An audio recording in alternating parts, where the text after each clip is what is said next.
Bonjour, bienvenue sur spécial dans deux chaises de métal, le podcast de lutte animé par l'Encyclopédie de lutte, moi-même TJ Holiday. Et aujourd'hui, mon cher Marc, on a un spécial biographique avec, Oui! pour ceux qui voient sur YouTube, avec le gars en avant de moi, Monsieur Perfect Kurt Hennig. Je savais pas qu'on faisait un spécial sur moi aujourd'hui, Monsieur Parfait. Non, non, non. Ah, Ton opinion va être bonne quand même, mais je pense pas que ce soit toi, Monsieur Perfect. hey, t'as-tu vu en arrière, j'ai mis des petites affaires de lutte, là, parce que tu disais que j'avais jamais rien de lutte. T'as vu? C'est vrai, c'est vrai. Hein? C'est correct. WCW, Sting, puis Stunning Steve Austin. T'as rien de Mr. Perfect, par exemple. Ben oui, parce qu'aujourd'hui, c'est la biographie! Oh! Fait qu'on fait écouter Oh! ça, puis on va revenir après. C'est bon! Roll it. Ben non, Ouais. c'est pas vrai. Mr. Perfect. Avant d'y aller avec Mr. Perfect, on va y aller avec nos commanditaires, tiens. Ben oui. On va y aller avec Gourou, la boisson biologique énergisante depuis 1999, en vente partout, sauf chez Pit Yellow. Puis je vois qu'aujourd'hui, déguste encore ton matcha. Mon matcha, jamais sans mon matcha. Parfait, ça. Ouais. Soit il y a Puis n'importe quelle heure du jour de la nuit, là, je prends mon matcha à côté de moi. le podcast, il est disponible où, TJ? Ben merci de me le demander, mon cher Marc. Oui. Ben, il est disponible ici même sur YouTube en vidéo. Sinon, en audio, on a ça sur Spotify, Apple Podcast, Balado Québec et Podbean. Et aussi, évidemment, qui dit vie d'aujourd'hui, il dit réseaux sociaux. Et on est partout. On est sur Facebook, Instagram et Twitter. Suivez-nous en grand nombre. On aime ça vous voir. Oui, on a recommencé un peu plus. Là. Ben, Facebook, on est toujours très actif, mais Instagram puis Twitter, surtout Instagram, c'est un site. On commence à poster un peu plus, c'est bien le fun. Ce qui est le fun là-dedans, c'est qu'on sait à peu près c'est qui fait le message quand on voit c'est quoi. C'est ça. Ouais, mettons qu'il y a des parties pris. Ouais, un petit peu pas mal. Mais c'est pas grave. Que ça, on a le podcast de Super Perfect aujourd'hui. Puis le prochain podcast qui s'en vient la semaine prochaine, Ouais, c'est SummerSlam 2005. ouais. Puis j'ai hâte de parler de Puis, ça, mais évidemment, Marc, on n'est pas éligible pour ça aujourd'hui. On est ici pour Monsieur Perfect Kurt Hennig. ouais. Et pour Puis, ceux qui n'ont pas vu celui de Macho Man, le premier qu'on a fait style biographique, ouais.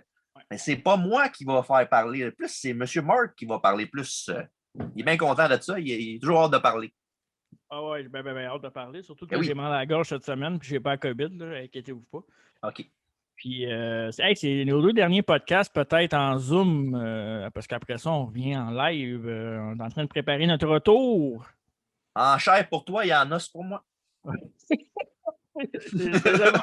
T'as jamais aussi bien dit. Bon, ouais, Dave aussi, qui va être là à tous les épisodes à partir de dans 2 semaines. Il va être là plus tard, d'ailleurs, dans le podcast avec son quiz. Et le quiz.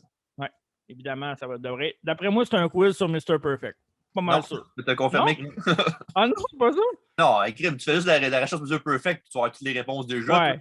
Mais tu sais bien C'est que bien. même si tu me le demandes, je le saurais pas pareil à la fin du Ouais. podcast. Là. Ah non, Dave va continuer son SummerSlam quiz aujourd'hui. Il est rendu à OK. 92. Bon. À suivre Ouais. à la fin du podcast, mais avant ça, Marc, à toi Ouais. l'honneur. Oh yes, sir! On commence avec Mr. Perfect, ou bien de son vrai nom, Kurt Hennig. Enig. Kurt Hennig. Puis, je pourrais vous dire la date qui est né, là, le 28 mars 1958, mais je Ah, pense que parfait. c'est. Je le note. Ouais, c'est ça. C'est pour ceux, pour les amateurs de statistiques. Oui, ben oui, ben oui. Mais c'est surtout une deuxième génération de lutteurs. Son père était aussi lutteur à Kurt Hennig, que tu connais probablement, TJ. Ben oui, Larry the Axe Enig. Et voilà, Larry the Axe Hennig Mais tu sais comment différent de était. son fils? Ouais, ouais, complètement différent. Mais c'est un des gars qui a entraîné Mr. Perfect, Kurt Hennig, mais dans le temps, il ne s'appelait pas Mr. Perfect, évidemment. Là. Mais Ouais. avant d'arriver là, comme tout lutteur ou à peu près, Kurt Hennig a été joueur de football. Mhm. Pas mal de, je te dirais, le trois quarts des lutteurs ont été joueurs de football. Un des meilleurs clichés. Ouais, c'est ça. Il a eu une blessure au genou pendant sa carrière de football, qui a abandonné après par la suite. Sinon, il a aussi fait de la lutte olympienne, si on veut, Mhm. euh, à l'école, high school. Mais, moi, ce que j'ai retenu de ça, c'est est-ce que tu sais avec qui Kurt Hennig est allé à l'école plus jeune? Ouais, Rick Rude? Non. Non? Ben, vas-y. Ben, J'aurais pas bien guess. il y avait 4 gars. Il y OK. avait People Power. Ah ouais, Johnny Ace. Oui, il y avait son frère aussi. À Johnny Ace, ouais, Ouais. Animal Legion of Doom. Ouais. Ben, en fait, il est allé avec Legion of Doom, les 2 Legion of Doom, Oh, OK. avec People Power, puis avec un de mes lutteurs préférés. Est-ce que tu es capable de le nommer? Je mets souvent des vidéos dans le podcast. Ah, pas John Nord de Berserker. Oh oui! All right. Fait que dans cette école-là, tu avais Legion of Doom, le Berserker, puis People Power avec Kurt Hennig. Avec le fun, les récréations. Ah ben ouais, j'aurais resté à l'école plus longtemps si j'avais été avec eux autres. C'est des chances, c'est des chances. Évidemment, après ça, Kurt Hennig a suivi les traces de son père Larry qui l'a entraîné, mais Kurt Hennig est aussi un produit du populaire producteur Vern Gagne, qui était un des promoteurs, j'ai dit producteur, désolé, c'est mon côté cinéaste qui est ressorti, un des meilleurs promoteurs, un des premiers aussi, très populaire avec Vince Senior, évidemment, là, mais Vern Gagne avait pas mal de... Comment on pourrait dire ça? Il possédait pas mal de territoire pour la lutte dans le temps, avant Vince, ou pas mal en même temps, je te dirais Vince Senior, mais Vern Gagne était un des... Je pense que c'était avant, non? Ça? Dans le Vern même temps. Gagne était avant. Hein? Dans le même temps, à peu près, je te dirais. Pas mal en même temps, mais Vern Gagne Senior, pas Vince était... Junior, là, Vince Senior, oui. Vince Senior, oui, évidemment. Vince Junior est arrivé par la suite. Là. Mais Vern Gagne, c'est ça. Kurt Hennig est un produit de Vern Gagne, puis il est allé avec la populaire fédération AWA dans le temps. Donc, toi, j'imagine que tu suivais ça à l'époque, TJ? Oh oui, oui, avidement. Oui, dans les années 80. Là. Ce que je me souviens de ce temps-là, c'est qu'il y avait comme il y avait un partner spécial dans ce temps-là. Oui, attends, j'y arrivais. OK. Ah, pour une fois que c'est moi qui le fais, hein? On va faire comme toi des bio. Attends, j'y arrivais. Bon, parfait, parfait. Il a commencé sa carrière de lutte en 1980 avec la AWA. Il a aussi eu un bref parcours à la WWF après ça. Donc, son premier match était au Madison Square Garden. Est-ce que tu sais contre qui? Le 21 septembre 1981, exactement. Ça doit être un méchant vieux de la vieille, j'imagine. Oui, un manager. Pas Freddie Blassie. Non, c'était Monsieur Fuji. All right, Mr. Fuji. Big surprise. Premier match, Madison Square Garden contre Mr. Fuji, Kurt Hennig. Ouais. Fait que, bien spécial. Mais par la suite. Hein? As-tu gagné? Non, il a perdu. Oh, c'est bon, OK. ouais, il a perdu contre Mr. Fuji. Mais tu sais, hein, c'était le premier match de la carte, puis à ce moment-là, il était green, là, dans le sens que il arrivait, oui, son père était connu, mais lui, il n'avait rien fait d'exceptionnel. Là, encore. Fait qu'un lutteur de ce style-là qui a perdu son premier combat, c'est bizarre, ça. Ouais, hein? C'est vraiment bizarre. Mais ouais, c'est ça. Après ça, il a continué sa carrière à la AWA. Là, il a fait comme un bref passage pour essayer la WWE. Il a fait équipe avec son père. Ça, je ne le savais pas avant de faire les recherches. Puis ça n'en parle pas beaucoup dans le documentaire non plus. Il a fait équipe avec son père, puis ils ont affronté à plusieurs reprises les World Warriors à la AWA en 85. Fait que, lui qui mangeait à voler pendant que l'autre faisait la tag, évidemment. Ouais. Son père était plus vieux aussi à ce moment-là. Mais son père a par la suite pris sa retraite. Et qui était le partenaire de Kurt Hennig pour remplacer son père? Mais c'est devenu M. Scott Hall. Oh! Tout un tag team. Scott Hall, dans le temps, jeune, là, aurait aimé ça être une fille, moi.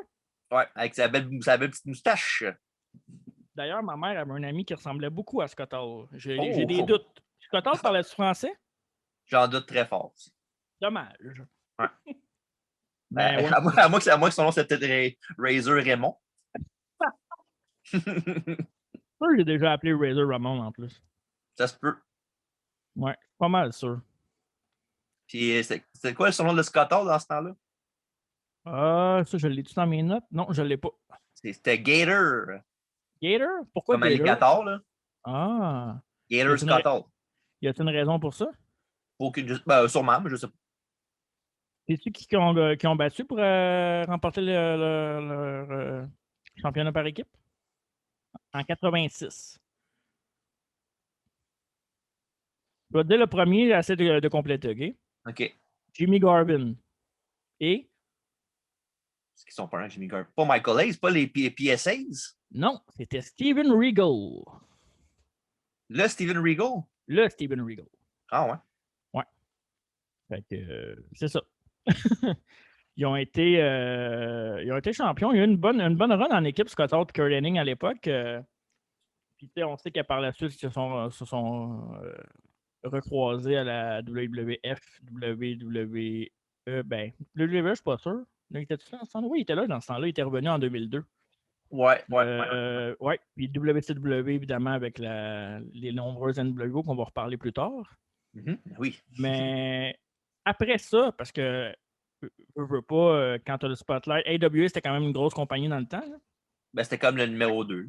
Numéro 2. Fait il y a le Spotlight qui est arrivé. Fait que, évidemment, Vince Senior, lui, il a vu ça passer. Fait que, il a fait une offre à M. Kurt Hennig.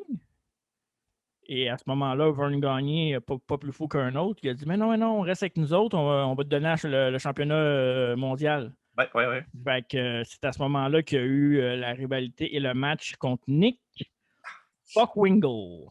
Ouais. Tu le connaissais bien, toi, Nick Bockwinkel? Je voulais le dire. Pour vrai? Ouais. C'est un de tes préférés, non? Ben, dans le temps, il était bon. Là. C'est pas mal un des premiers, là, vraiment top heel, là, genre vraiment, genre avec la classe, là, puis avec Ric Flair, là, genre de la classe, puis il disait des gros mots pour faire comme tu étais meilleur que les autres. Puis il y avait un manager aussi, je sais pas si c'est dans tes notes, tu sais c'est qui. Non, je ne l'ai pas, celle-là, par exemple. Un certain Bobby the Brain Heenan. Oh, oui. Qu'est-ce qu'on sait par la suite? C'est encore plus. Ce qui est drôle là-dedans, c'est que Bobby Heenan, le Nick Bockwinkel, pardon, il est capable de parler, là, pas comme moi. Il est capable de parler, il fait des bonnes promos. Ouais. Puis il met un gars comme Bobby Heenan, dans le fond, c'est pas mal un gérant là-dessus pour faire les promos à la place de son lutteur. Fait que c'est comme bizarre, mais dans le fond, ça marchait quand même. Ouais, ben n'importe qui avec Bobby Heenan, je te dirais, je pense que ça marchait. Là. Ouais, mais du moins qu'il avait plus besoin de lui que Bockwinkel à l'époque. Mais tu sais, Bob Winkle, on s'entend que moi, je le connaissais pas non plus, à part en fait ma recherche sur le documentaire, puis l'avoir vu dans le documentaire de Perfect sur le DVD aussi. Là.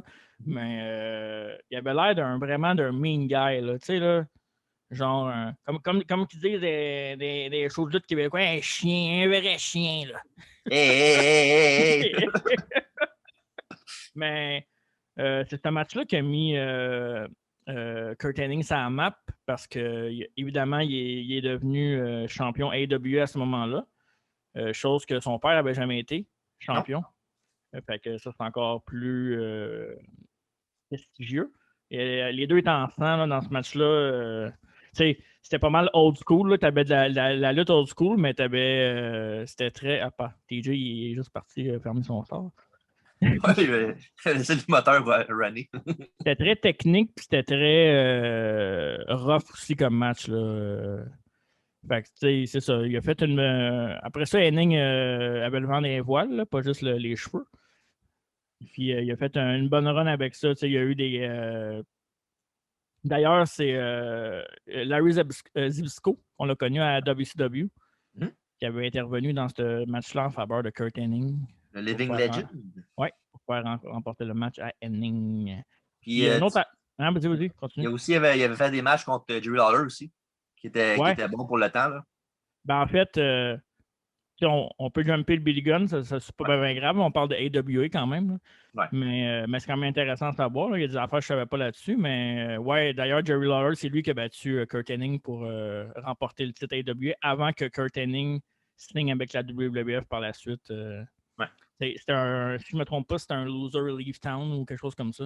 Ouais, je pense que c'est ça. Ouais, Jerry Lawler avait gagné ce match-là. Puis une affaire que je ne savais pas, que j'ai vue, je pourrais peut-être m'éclaircir si c'est vrai ou pas, mais je pense que oui. Une minute. Il était dans un clan qui s'appelait le Diamond Exchange. Puis le manager, c'était Diamond Dallas Page. Est-ce que je me souviens, il n'était pas dans peut-être vers la fin, mais je me souviens qu'il y avait une faction dans ce style-là de WCW, puis c'était avec Raven puis Scott Hall. Oui, mais apparemment qu'à AEW, il y avait ça avec Madusa aussi. C'est possible, c'est très possible. Mais Madusa, la Madusa qu'on connaît. Là. Ouais. Qui était à l'époque Madusa Miceli. Ouais. C'est son vrai nom. Hein? Ouais, je pense que c'est son vrai nom pour vrai. Ouais, OK. Fait que, pas Madusa, mais Micheli, ouais, c'est son vrai ouais. nom. Ouais, j'imagine. Là. Quoique Madusa, c'est un beau nom. Hein? Ben, si elle serait née aujourd'hui, il y aurait des chances. Ouais, c'est ça. Fait que c'était un peu ça pour son début de carrière. C'est un gars très athlétique. Sur le DBD, il y avait des matchs. J'ai écouté un match de la AWA ou 2 matchs de la AWA. Okay. Puis, c'est Mr. Perfect qu'on va connaître par la suite. On n'était pas rendu là encore. Il était green au début. Mais il était déjà très bon à ce moment-là. Mais l'évolution, quand il est devenu Mr. Perfect, les matchs, là, je ne sais pas pour toi, mais je pense que pour moi, en tout cas, Mr. Perfect, c'est le meilleur lutteur à avoir jamais remporté le titre mondial, mettons, WCW, WWF. Il est dans la conversation, c'est sûr. Là. T'as qui d'autre en tête, toi? Ben, Owen, c'est un très bon lutteur qui n'a jamais gagné la Big One. Sinon, il y a d'autres gars comme le Bulldog, Rick Rude, il y a beaucoup de gars de même là, qui ont jamais été. Même Greg Valentine aussi, qui était vraiment excellent. Là.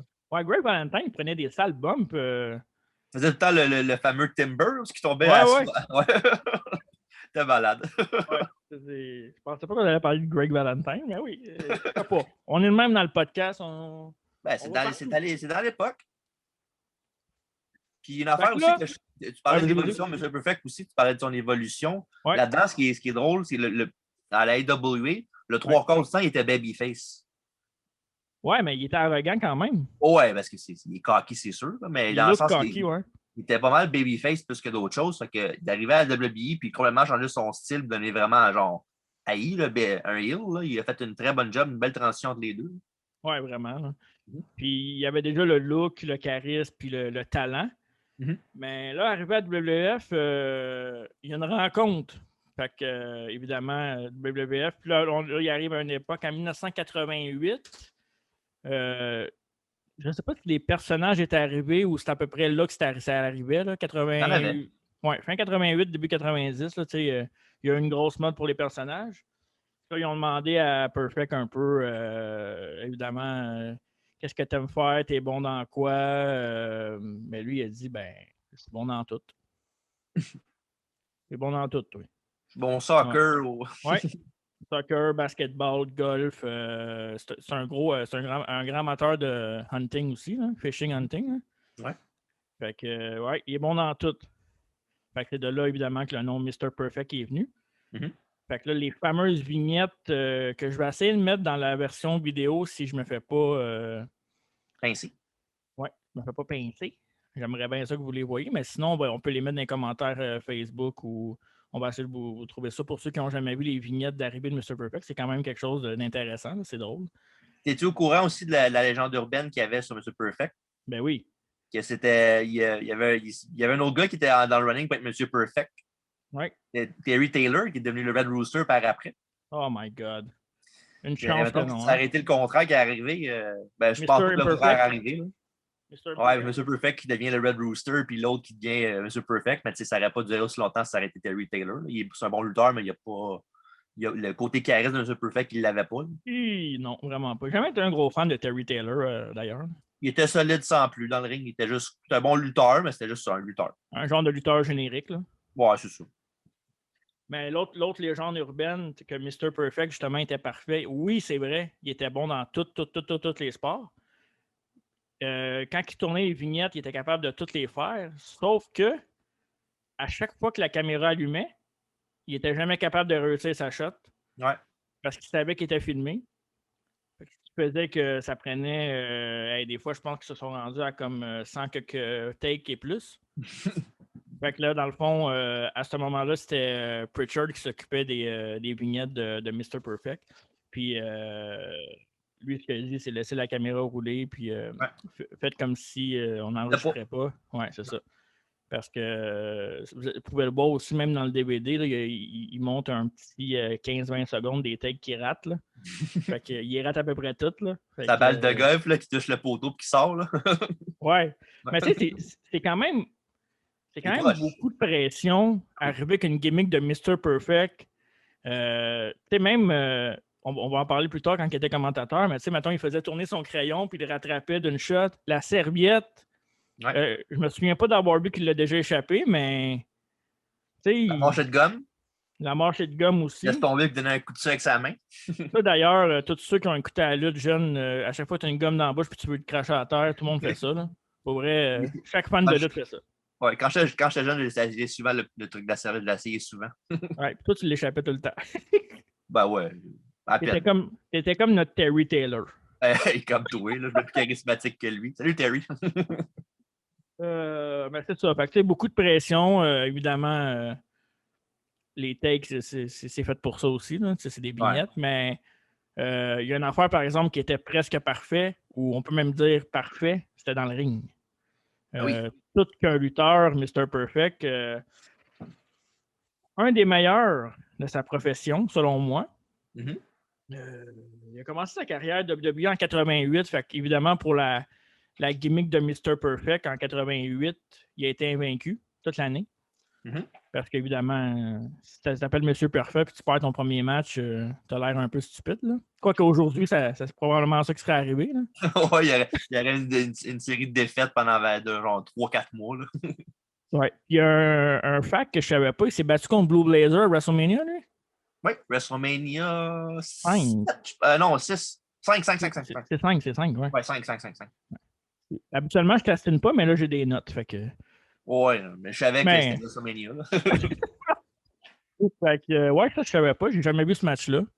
Fait que... C'est pas un match, tu sais, évidemment, c'est solide parce que c'est Winner contre Mr. Perfect, là, mais c'est pas... c'est dans le début de la run de Perfect, c'est dans le début de la run de Winner. C'est pas... c'est bon quand même. Mais mettons un petit peu plus tard, Winner contre Perfect, ça aurait été... Hey, imagines-tu avoir eu la chance de voir un match Owen Hart contre Perfect, puis mettons, ils mettent la ceinture en jeu. Mettons, les deux une chance pour le championnat du monde. Là. Tu sais, quand tu parles de lutte, là, de lutte, de charisme, tu sais, ces deux gars-là avaient tout. Là. Ouais. Il y a une affaire, vu que tu es l'encyclopédie, ça, j'ai des notes, mais j'ai zéro souvenir de ça. Parle-moi donc un peu de Mr. Perfect, de Genius puis Hulk Hogan. T'es arrivé quelque chose avec ça? Oui. Dans le fond, c'était un science main event, je pense. Puis c'était Genius contre Hulk Hogan. Puis c'est en tant que M. Perfect voulait être le contender numéro 1 pour la ceinture de WWF de Hogan, à l'époque, évidemment. Puis non, ça. Puis le Genius l'avait battu Hogan par count-out. Ouais. Après que Perfect, évidemment, il est venu intervenir. Puis à la fin du match, ils ont pris la ceinture de Hogan. Puis ils l'ont smashé avec un gros marteau. Okay. Puis c'est ça la légende urbaine aussi, comme quoi que c'était ça la ceinture qu'ils ont pris pour la Hardcore Title plus tard. Ouais. Mais c'est pas ça. Vrai, hein? Non, c'est pas vrai. Mettons, tu n'aurais pas confirmé ça, puis ça aurait été encore in the open. Là, j'aurais juré que c'est la même, mais non, c'est pas la même. Okay. Ça, il avait détruit ça, puis c'était genre pour moi, pour retirer l'attention de Hogan avec M. Perfect. Mm-hmm. Les matchs qui ont fait un contre l'autre dans les house shows souvent. Les matchs qui, malheureusement, n'ont pas vendu tant que ça au box-office. Oui, Perfect était bon dans le ring, mais il n'était pas tant over que ça avec la foule, dans le sens, Hogan contre Perfect, c'est pas genre, oh, faut que j'aille voir absolument ça pour Hogan contre Perfect, c'est, oh, faut que j'aille voir ça pour Hogan. Ouais. Ce qui est triste un peu, mais en même temps, c'est la business. Hein? Ouais, c'est ça. Fait que, OK, c'est une histoire que je savais pas, mais Hogan contre Perfect, Hogan contre Perfect, c'est quand même vendeur, hein? Ben, oui, c'est très solide comme match, mais en même temps, ça n'a pas été, comme je dis, c'est pas au box-office, ça n'a pas vraiment été vendu tant que ça. Hennig n'était pas assez détesté non plus pour rivaliser avec Hogan, je pense. Ben, parce que d'après moi, je pense que le monde l'aimait bien, genre secrètement, si on veut. Là. Ouais. Oui, il est arrogant, il est parfait, mais il ne fait pas grand-chose de heel. Il ne va pas vraiment chier à la foule. Il n'est pas en train de les écœurer. Il fait son affaire, il est arrogant, mais il est pas arrogant vers son adversaire plus que d'autres choses. Ouais. Puis après ça, Mr. Perfect qui continue son ascension avec continue à donner d'excellents matchs, beaucoup de matchs top qualité de main eventer, même s'il n'était pas nécessairement un main eventer. Et après ça, il a la chance de remporter pour la première fois le titre intercontinental. Puis inquiète-toi pas, je vais te le laisser. Contre qui il remporte son premier titre intercontinental? Hariba! Monsieur Tito Santana en personne. Oui, avec l'aide de... Bobby the Brain Heenan pour son début avec Monsieur Perfect comme poulain. Oui, ça, là, c'était toute qu'une équipe, ça? Ouais, ça, c'est pas mal. Il y a beaucoup de combinaisons, évidemment, de managers, lutteurs qui étaient écœurantes, là, mais genre, pour l'histoire, meilleur que ça, là, comme Brock Heyman ou Benji Hart puis Honky Tonk Man, des affaires de même. Ouais, Mais pour moi, personnellement, je pense pas le duo que j'aimais le plus. Mais moi, en gros, vraiment, j'étais un vendu Bobby Heenan, là. ouais. Même que, Mais, même pour que la vrai, preuve, c'est que Bobby Heenan est écœurant. Fait que, bon, je vais le dire tout de suite, là, si tu veux. ah, vas-y. On va avoir d'autres sujets biographiques. Bientôt, on va avoir China aussi, je pense, c'est ça? Mhm. Et après China, on va avoir un autre spécial biographique, cette fois-ci sur, j'ai dit tantôt, Bobby the Brain Heenan, T'avais raison, c'est un bon choix. à mon choix personnel. C'est un bon choix parce que là, on va avoir touché à deux gars super talentueux en Mr. Perfect puis Macho Man. Tu sais que, oui, Macho Man a eu plus de succès que Perfect, si on veut, plus grosse star, mais j'ai l'impression que c'est deux genres de gars qui n'ont jamais été appréciés à leur juste valeur. Perfect un petit peu plus que Macho Man, là, Ouais, qui n'ont pas eu leur dû, mais c'est deux gros. Tu sais, si maintenant il n'y avait pas eu d'Hogan, là, il n'aurait pas été gêné d'avoir ces deux gars-là au top de la compagnie, là, mettons, là. vraiment pas. Et Puis avec on va essayer China, d'avoir, on va ouais, essayer d'avoir Alfredo, pas Heenan, là. ouais, On va c'est son essayer. âge. C'est son âge. On va voir s'il peut sortir après 9 heures, là. Il a sûrement joué avec, hein, Ah, ben Bobby oui, Heenan. dans le carré de sable, ouais, c'est vrai, Mais il y ouais, avait dans les carrés de un sable, à un âge à peu près. Fait que, Freddy Blassie puis lui, là. ouais. Mais là, Bref, là, continue-moi. tu m'as perdu un peu avec. Désolé. Ben non, c'est correct. On était rendu au premier titre intercontinental, donc je suis toujours là. Et contre qui a perdu sa ceinture lors de SummerSlam 90? Il n'y a pas de ça contre le Texas Tornado, Kevin Ron Eric. Et c'est une bonne réponse. Ouais, c'est ça. Il l'a Il y a, récupéré en 91 contre Ted DiBiase. Puis un fun fact, ce qui est vraiment drôle, là, ben, c'est pas vraiment un fun fact, mais dans Ouais, le pay-per-view, ce qui est arrivé sur SummerSlam 90, ouais, avant le combat, il y a une promo backstage avec Texas Tornado, justement, pour dire comme quoi il va gagner la ceinture et tout le kit. ok. Ce qui est drôle là-dedans, c'est que dans son vidéo-là, sa promo, il porte un suit, puis quand il fait son entrée dans le ring, il y a un gear complètement différent. Ah, Ses culottes ont changé, puis il n'y a pas les mêmes knee pads. Fait que, ça a été un pre-tape, ils ont pas fait le damage, ils ont pas fait le control de Ah, t'as porté ça, mais ça. ouais, je suis sûr qu'à l'époque, personne vraiment s'en est rendu compte, à Oh part non, quand là, c'est oui, dans plus les archives, là. un Easter egg que d'autres choses, là. C'est pas. Mais c'est juste bizarre là, qu'il fait une promo backstage, puis 2 secondes après, il sort devant la foule, puis il n'y a pas le même suit, là. Je vais essayer de trouver ça, ouais, je peux pas le pogner en photo puis le mettre sur le. Ok. OK. Fait que, mais après, après ces matchs contre Tornado, DiBiase, on assiste à, selon moi, puis je suis sûr que selon toi aussi, la plus grande rivalité de Mr. Perfect. Ou du moins les meilleurs matchs en carrière de Mr. Je sais Perfect. pas, ça bug de mon côté, Marc. Ouais, mais t'es là, Ouais. ça a débugué. Ouais, mais Tu c'est toi que j'ai pas entendu. m'as pas entendu? Ok, je vais répéter. Oui. Après ça, on se dirige vers peut-être sa meilleure rivalité ou du moins ses meilleurs matchs en carrière. 1992 contre Bret de Hitman Hart. 91. C'est 92, je pense. Non, 91. C'est sûr SummerSlam de ça? 91. C'est à SummerSlam 91? Ouais. Parce que Certain. 92, c'est perfect. C'est Bret Hart contre Bulldog 92. Non, mais je parle pas de SummerSlam en tant que tel, là. Je parle de la OK, ben, rivalité. La rivalité a commencé en 91. ouais, c'est ça. OK, c'est beau. Ben, c'est poursuivant en 92. Bref. Mais, ouais. Écoute, quoi dire de cette rivalité-là? Ouais. Mr. Perfect contre Bret Hart. Pour plusieurs lutteurs, plusieurs fans, plusieurs experts. Toi, je pense le premier. Un des meilleurs matchs de l'histoire, c'était Bret contre Perfect à SummerSlam. Ouais, ben vraiment, c'était un très bon match. Puis c'est genre vraiment le coming out party de Bret Hart en tant que singles competitor, là. Ouais, après C'était leur genre son champion. premier vraiment gros titre parce qu'il était évidemment il était champion par équipe plein de fois. Ça faisait quoi, au moins 5-6 ans qu'il était à WBF. Ouais. C'est vraiment son coming out party qu'il avait en tant que champion.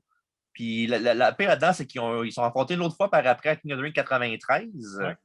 Puis le pire là-dedans, c'est que, moi, à mon avis, personnellement, je dis que le moment est plus fort que Brett gagne la ceinture Madison Square SummerSlam. Garden, un gros pay-per-view avec son père et sa mère dans l'assistance. Mais Ouais. le match de King of the Ring, je trouve qu'il est 10 fois meilleur que celui de SummerSlam 91. Ouais, mais SummerSlam 80, SummerSlam, le match de SummerSlam, c'est que sans dire qu'il y avait des botches, Mm-hmm. j'ai l'impression qu'il y avait plusieurs. Il y avait un fast pace, plusieurs beaux moves, mais j'ai l'impression que des fois, il y a des moves qui échappaient, comme s'il allait manquer, mais il les rattrapait toujours parce que, évidemment, Brett Perfect, c'est quand même des maîtres du ring et de la technique, là, on s'entend. Mais, ouais, c'est ça. J'ai pas vu ou j'ai pas vu récemment, en tout cas, le match de King of the Ring 93, faudrait que je le check. Mais celui de 91, ouais, 91 que tu dis, Ouais. était excellent, là, genre un des très très bons matchs de cette era-là, mais faudrait que je check l'autre. Mais c'est vrai que j'ai pas de misère à te croire parce qu'il y a des petites affaires qui me gossaient dans le match, même si ça reste un classique. Là. Mais à sa défense, à M. Perfect, dans ce temps-là, il était vraiment, vraiment blessé au dos. Là. Ouais, Il y avait ouais. beaucoup de misère. Je pense que ça jouait en ligne de compte dans ce combat-là parce que même, tu le vois à la fin, là, quand l'autre fait le sharpshooter à la fin du match, puis l'autre, il abandonne quasiment tout de suite, puis la prise n'est même pas quasiment à moitié faite. Là. Ouais, puis ce qu'il disait aussi, c'est que Brett, c'est que par respect pour lui, Mr. Perfect voulait vraiment faire le match, puis finir Ouais. le match. Puis, Mm-hmm. tu sais, mettons, il aurait pu faire ça short, dans le sens de finir le match plus tôt ou bien faire un match plus court, mais non, il voulait vraiment donner à Brett, puis aux fans aussi, le match qu'il méritait. Là. Mm-hmm. La ceinture intercontinentale à cette époque-là, c'était prestigieux. Là. Oui. C'était presque aussi prestigieux que la World. Là. C'était souvent, on va appeler ça genre la semi-finale, juste avant la finale. Là. Pas comme aujourd'hui. Non, c'est plate, ça. Ouais, mais regarde. Mais, t'admettras, par exemple, je sais que tu l'aimes pas, là, mais t'admettras que The Miz a été tout un champion intercontinental. Il avait redonné un peu de couleur à cette ceinture-là. Là. Bon, ouais, ça l'a mis un peu d'aplomb, mais c'est pas. C'est une bonne run qu'il y avait eu, là, mais ça n'a pas duré tant de temps que ça à ce que je cherche. Là. Ça promet que c'est la run que tu parles, parce qu'il y a une couple de runs à part ça, que je sais qu'il y a une run en Babyface qui était dégueulasse. Là. Ouais, mais Miz en Babyface, ça, c'est aussi crédible que quand il porte son bandeau. Là. C'est quand il était, quand il était le poulain de Ric Flair, là, qui avait donné son figure 4. Là. D'ailleurs, qu'il le fait toujours. Là. Ouais. En tout cas. Bref, on parle de bon lutteur, on ne parle pas de Miz, on parle de Mr. Perfect. Peux-tu continuer, s'il te plaît? D'autres souvenirs par rapport à Bret Hart contre Mr. Perfect, leur rivalité à part ces deux matchs-là? Ben, en ce que je cherche, ils n'ont pas fait de grands matchs contre à télévisuel. Là. Ouais. Ils ont fait beaucoup, mais beaucoup de matchs ont des house shows et tout. Puis, il y avait moins show TV aussi dans ce temps-là. Là. Ouais, il y avait pas mal plus de house shows. Mais il y avait beaucoup de house shows qui étaient diffusés à la télévision par après. Là. Mm-hmm. Dans les marchés où ce qui était, mettons, à Chicago, à New York, il y avait tant les la channel de MSG, la chaîne où se mettaient les shows de la place. Puis il y avait tant des galas réguliers, genre tous les 1 mois et demi, 2 mois. Ouais. Il y avait beaucoup de matchs à ces affaires-là. Mais une affaire que que Bret Hart a toujours dit, c'est que son meilleur match en carrière qu'il a eu, c'est contre Mr. Perfect. C'est un match qui n'a pas été télévisé. Ouais. C'est un match dans un house show. Il n'y a personne, il n'y a aucun footage qui existe de ça. C'était genre, je pense que c'était en Alaska, je pense Anchorage, Alaska. Wow. Ça a l'air qu'il y a un là, c'est Bret, c'est son match préféré de sa carrière, son meilleur match qu'il a fait. Puis c'est un match qui n'a même pas été télévisé, puis qu'il y a juste. Il n'a pas été tapé non plus? Non, il y a peut-être genre 10 000 personnes qui l'ont vu d'attitude. Wow. Il dit que dans sa carrière, c'est son match préféré qu'il a le plus aimé. Ah ouais, ça doit être. Puis. Pas vanter Bret Hart, là, mais il en a fait en maudit des bons matchs. Là. Pour que ça sorte du lot, là, ça devait être spécial en maudit. Là. Puis je sais que TJ, c'est un pro Bret Hart. Là. TJ et les Hart, c'est vraiment une histoire de cœur, sans faire de jeu de mots. Histoire d'amour. Je l'agace souvent, là, mais parce que Bret, il reste quand même un pleurnicheur de temps en temps. Mais forcé d'admettre que niveau match, pas grand monde qui accote Bret Hart. Côté storytelling aussi dans le ring, là, pas juste les moves, comment c'est fait. Là, non. Il y a un bon story. Tu sais, il y a un charisme correct. Il n'est pas over the top. Mais il y a un charisme que genre, le monde peut se mettre derrière lui, mais c'est pas le gars qui va faire des promos comme The Rock. Là, ouais, je comprends. Mais il était pas si mauvais que ça non plus.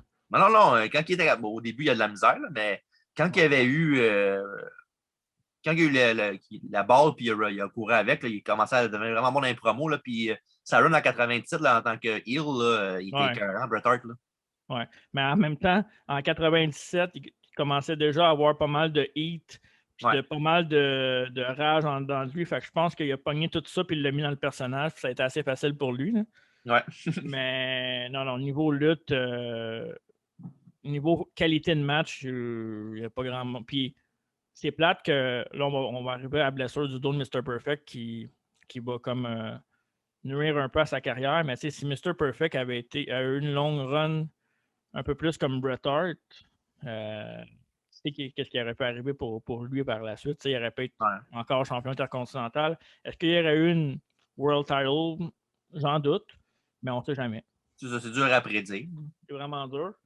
Fait que là, justement, tu en parlais tantôt, la blessure au dos de Mr. Perfect dans ce match-là, mais c'est les accumulations aussi. C'était vraiment sévère au point où il ne pouvait plus lutter. Non, c'est ça. Puis il a fallu qu'il prenne un rôle de commentateur. Et oui. Avec Vince McMahon, il était le commentateur heel à Superstar. Oui. Et qu'est-ce que tu fais? Oh. Je voulais faire comme lui. Ouais, mettons. on va dire. On va dire. Mais rôle de commentateur. Ça, là, tu vois, j'ai plus de souvenirs. Tu sais, mettons, les matchs contre Brett, DiBiase, ça, je m'en souviens un peu. Le match contre Tito Santana, là, je parle purement mémoire que j'ai vu de ma jeunesse. Là. Mm-hmm. Je m'en souviens moins. DiBiase, je m'en souvien plus. Brett, évidemment, oui.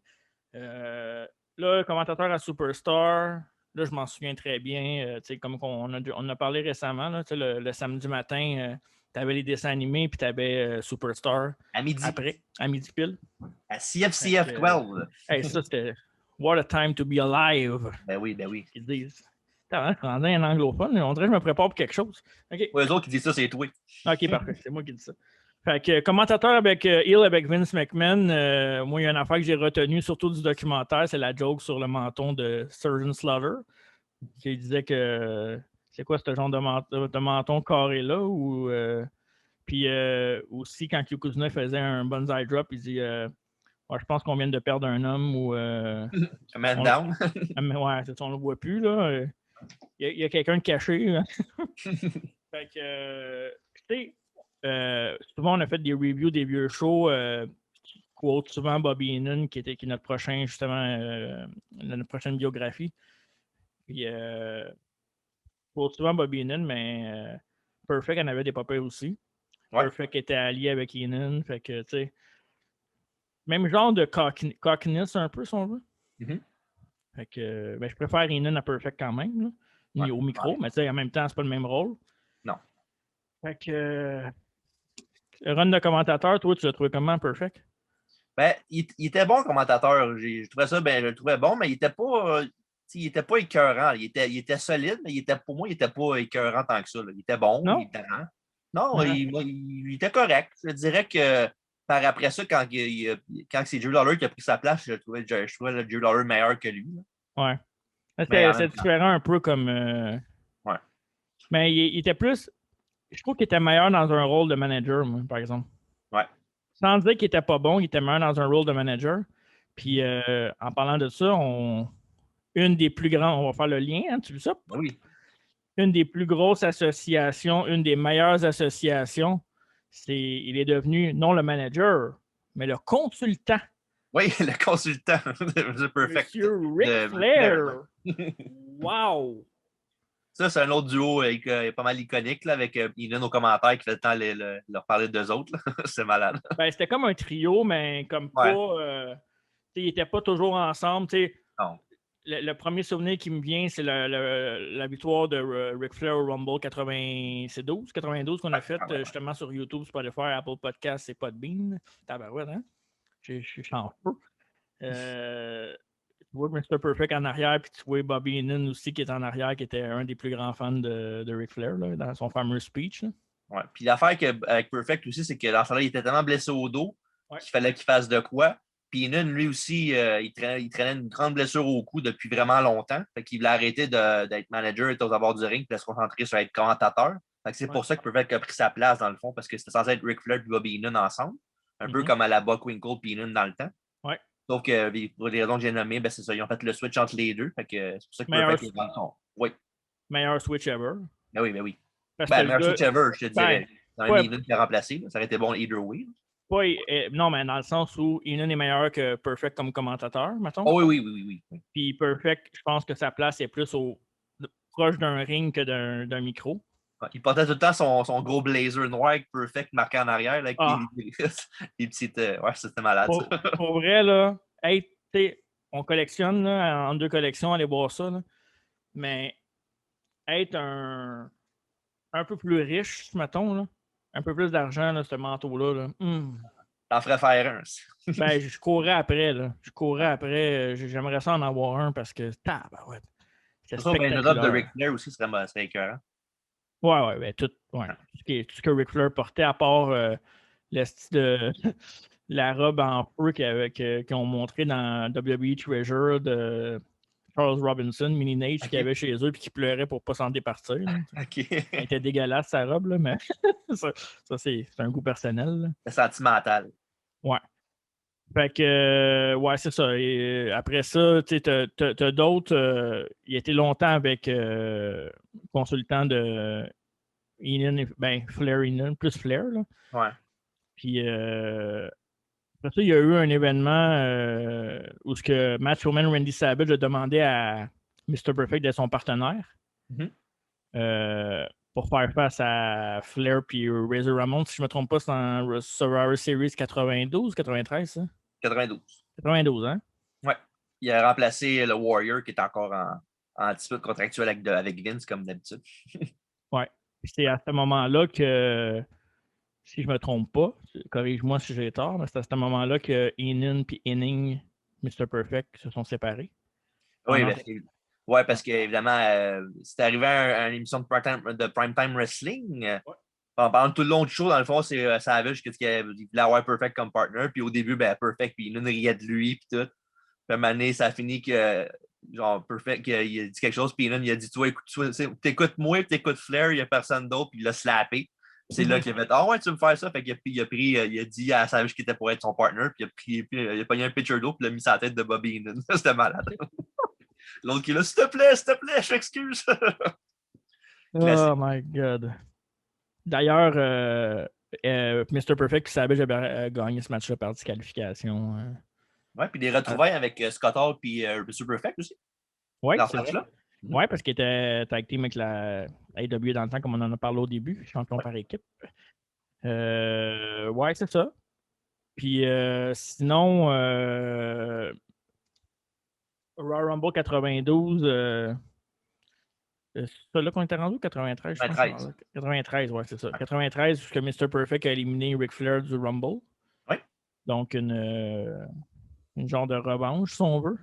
Le lendemain, Arrow aussi, il l'avait battu. Oui, il l'avait battu dans un Loser League WWE match, WBF à l'époque. Oui, puis le pire là-dedans, c'est que ce match-là a été enregistré avant le Rumble. Oh boy.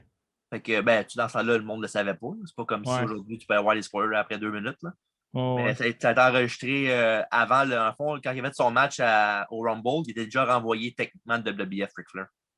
OK. Fait que dans le fond, c'est ça. C'est juste parce qu'ils ont fait le taping avant le Rumble. Après ça, on se dirige vers un WrestleMania où ce que. Yes! J'avais peur que tu le skippes. Non, l'histoire, c'est l'histoire. Mr. Perfect affronte un de mes préférés, sarcastique au bout. Qui?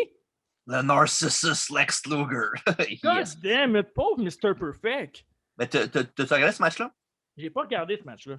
T'aurais dû voir juste pour l'entrée de Luger, c'était écœurant. Pour vrai? Je vais regarder, par exemple. Je vais le regarder. Ouais. En gros, c'est ça. Il arrive avec plein de femmes en bikini. Puis il y a ses miroirs. Ils ont tous des miroirs. Puis quand il fait sa pause, tu vois les sparklers des miroirs. Oui. Je me souviens de ça.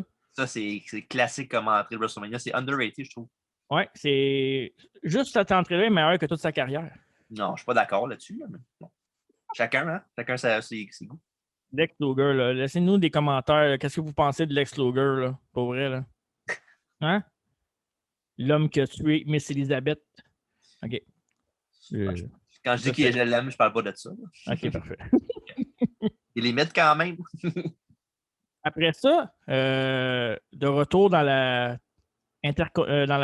picture intercontinentale, parce que je ne veux pas parler du match à WrestleMania contre Lex Luger. Luger a gagné. Tu vois déjà là en partant, ça ne marche pas. Là. Le meilleur a gagné, évidemment. Oh, come on. Tu penses pas ça, là? Non, je te OK. niaise, là. OK. Il y avait de la controverse dans ce match-là parce que quand il a fait ça finit avec un backslide. Puis Ouais. Perfect avait le pied d'un corps, mais l'arbitre n'a pas vu, fait qu'il a compté 3 pareil. C'est C'est après ce supposé d'être. match-là, hein? C'est supposé être ça le résultat? À ce que je sache, oui. OK. Puis après ça, Luger l'a knocké out avec son forearm pendant qu'il parlait à l'arbitre. Puis après ça, ils ont été backstage, puis Perfect, Ouais. après ça, il était voir Luger, qui est en train de jaser avec un dénommé Shawn Michaels. C'est là que Shawn, après que Perfect a mis Luger à terre, c'est là Shawn l'a attaqué avec une poubelle. Ouais. Et c'est évidemment qui a été transitionné de Luger vers Shawn Michaels pour Monsieur Perfect. La meilleure transition que tu peux avoir, ça. Ouais, c'est ça. Pire au meilleur, tu sais. En plus, c'est ça que je parlais. C'est une bataille pour la ceinture intercontinentale entre Shawn Michaels et Mr. Perfect. D'ailleurs, Mr. Perfect et Shawn Michaels se connaissaient déjà avant à la AWA parce que Shawn Michaels a aussi lutté pour la promotion de Vern Gagne. Inquiétez-vous pas, là, éventuellement, on va sûrement faire une bio sur Shawn Michaels. C'est juste Shawn Michaels. C'est juste ça. J'espère que tu es prêt d'avoir beaucoup de jobs. Hein? Sûrement une sur Bret Hart aussi, parce que sinon, TJ me le pardonnera jamais. Mais En même temps, c'est fun des fois de parler du monde qui sont pas tant reconnus comme des c'est ça. méga stars. C'est ça. C'est du monde qu'on connaît un peu moins. On les connaît quand même, là. Oh, oui. Mais il y a d'autres affaires. Moi, il y a des affaires que j'ai apprises sur Mr. Perfect que je savais pas. Puis je vais te revenir avec ça tantôt parce que ça va t'étonner. D'accord, j'espère. Fait que là, Shawn Michaels, championnat intercontinental. Là, on parle de Shawn qui est dans son prime single. Il y a eu son fameux heel turn contre Marty Jannetty. Après ça, il s'est allié avec Diesel. Ouais. Donc, champion intercontinental. Là, c'est vraiment Shawn dans son prime. Là, il est en train de monter au top de la WWF. Ben, oui, il aurait montré au top côté mid-card, mais je n'irais pas dire qu'il était dans son prime parce que dans ce temps-là, Shawn Michaels était pas mal chubby dans ce temps-là. Il n'était pas le Shawn Michaels avec il était excellent quand même, évidemment, parce que ça reste Shawn Michaels. Là. Ouais. Mais il était quand même assez gros. Il était grassouillant quand même que le monde le niaisait backstage à cause de ça, puis il n'aimait pas ça. C'est pour ça que plus tard, il est devenu un peu plus shapé, si on veut. Mais moi, c'est pas mal de 92 à 96, Shawn Michaels, moi, c'est pas mal mon époque préférée de lui. Ouais, moi, je te dirais qu'à partir de 94, à peu près 95, là, il a commencé vraiment à être le Shawn Michaels vraiment over the top qu'on connaît, là, vraiment excellent, genre tout le temps. Là. Mais j'aimais son petit côté comme, il n'était pas parfait, pas green parce qu'il était excellent quand même. C'est vrai qu'il n'était pas parfait. Non, c'est ça, c'était pas Mr. Perfect. Mais non, je l'aimais bien, ce Shawn-là. On va revenir à un moment donné dans sa biographie, si on en fait une, évidemment. Mais j'aimais bien ce Shawn-là. Donc, Mr. Perfect contre Shawn Michaels. Encore là, on parlait de Bret contre Mr. Perfect tantôt. Les chances de faire des mauvais matchs sont minces entre Shawn Michaels et Mr. Perfect. Toi, ton meilleur souvenir de Shawn Michaels contre Mr. Perfect? As-tu un match qui décline? Ben, c'est pas mal le seul match vraiment que je me souviens vraiment, c'est celui de SummerSlam 93. Là. Ouais. L'affaire, c'est que oui, le match était correct. La fin était dégueulasse pas mal. C'était quoi la fin déjà? Ouais, c'est juste gagné par DQ là, à cause que des autres intervenus. Là, tout, là. Le fameux, on ne sait pas qui faire gagner, donc on va faire un DQ. Comme ça, les deux vont être protégés. Ça, c'est poche. Puis ben, le match était correct, sauf que l'affaire qui était plate, c'est que dans les semaines avant le pay-per-view, Vince, aux commentaires, tout le monde qui parlait du match disait que c'était pour être un classique, all-time classique. Tout. Fait qu'ils ont mis genre les attentes trop élevées. Fait que le match était quand même très bon, mais pas assez pour faire que c'est un classique of all time.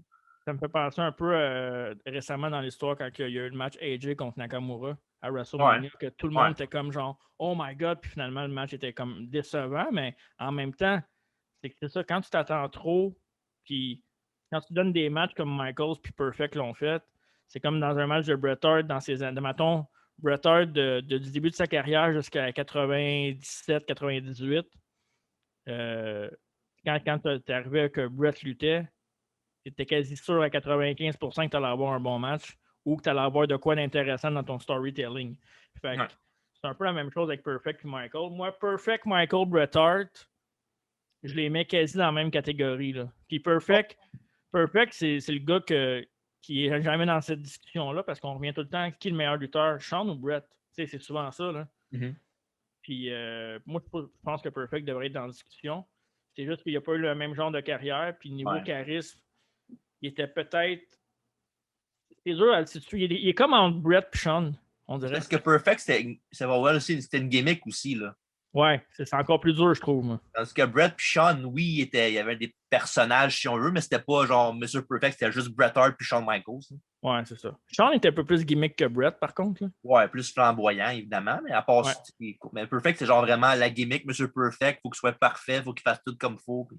Ouais, c'est ça. C'est plus dur à tenir pendant un long bout. Puis tu as les blessures aussi qui se sont mis de la partie. Mm-hmm. Mais, tu sais, oui, c'était pas le match parfait pour revenir, mais c'était quand même du bonbon de voir les deux un contre un. C'était dynamique. Puis, par ailleurs, apparemment, selon une autre légende, ça serait Kurt Hennig qui aurait trouvé le nom du Heartbreak Kid. Oui, en effet, oui. Ça, as-tu d'autres choses à dire là-dessus? C'est pendant un épisode de Superstars qu'il avait dit ça. OK. Pendant un Canadien commentateur? Ouais, quand il était commentateur, il a dit ce gars-là, c'est le lutteur des années 90, c'est le Heartbreak Kid, Shawn Michaels. Fait qu'ils ont gardé ça. Ouais, that's it. Wow. Ben, c'est un bon nom. Ben oui, ça va avec le gars qui était avec, là. Ouais. Après ça, on se transporte à un des bons WrestleMania avec un des meilleurs opening matchs de WrestleMania de l'histoire, WrestleMania 10, qu'il y avait Brett contre Owen en début. Mais il y avait aussi un main event. Et dans ce main event-là, Mr. Perfect était l'arbitre spécial. Dans en fond, c'était le main event, genre un des deux main events. Là, un des deux main events, ouais, c'est ça. Celui de ça, c'est celui dans le milieu. Là.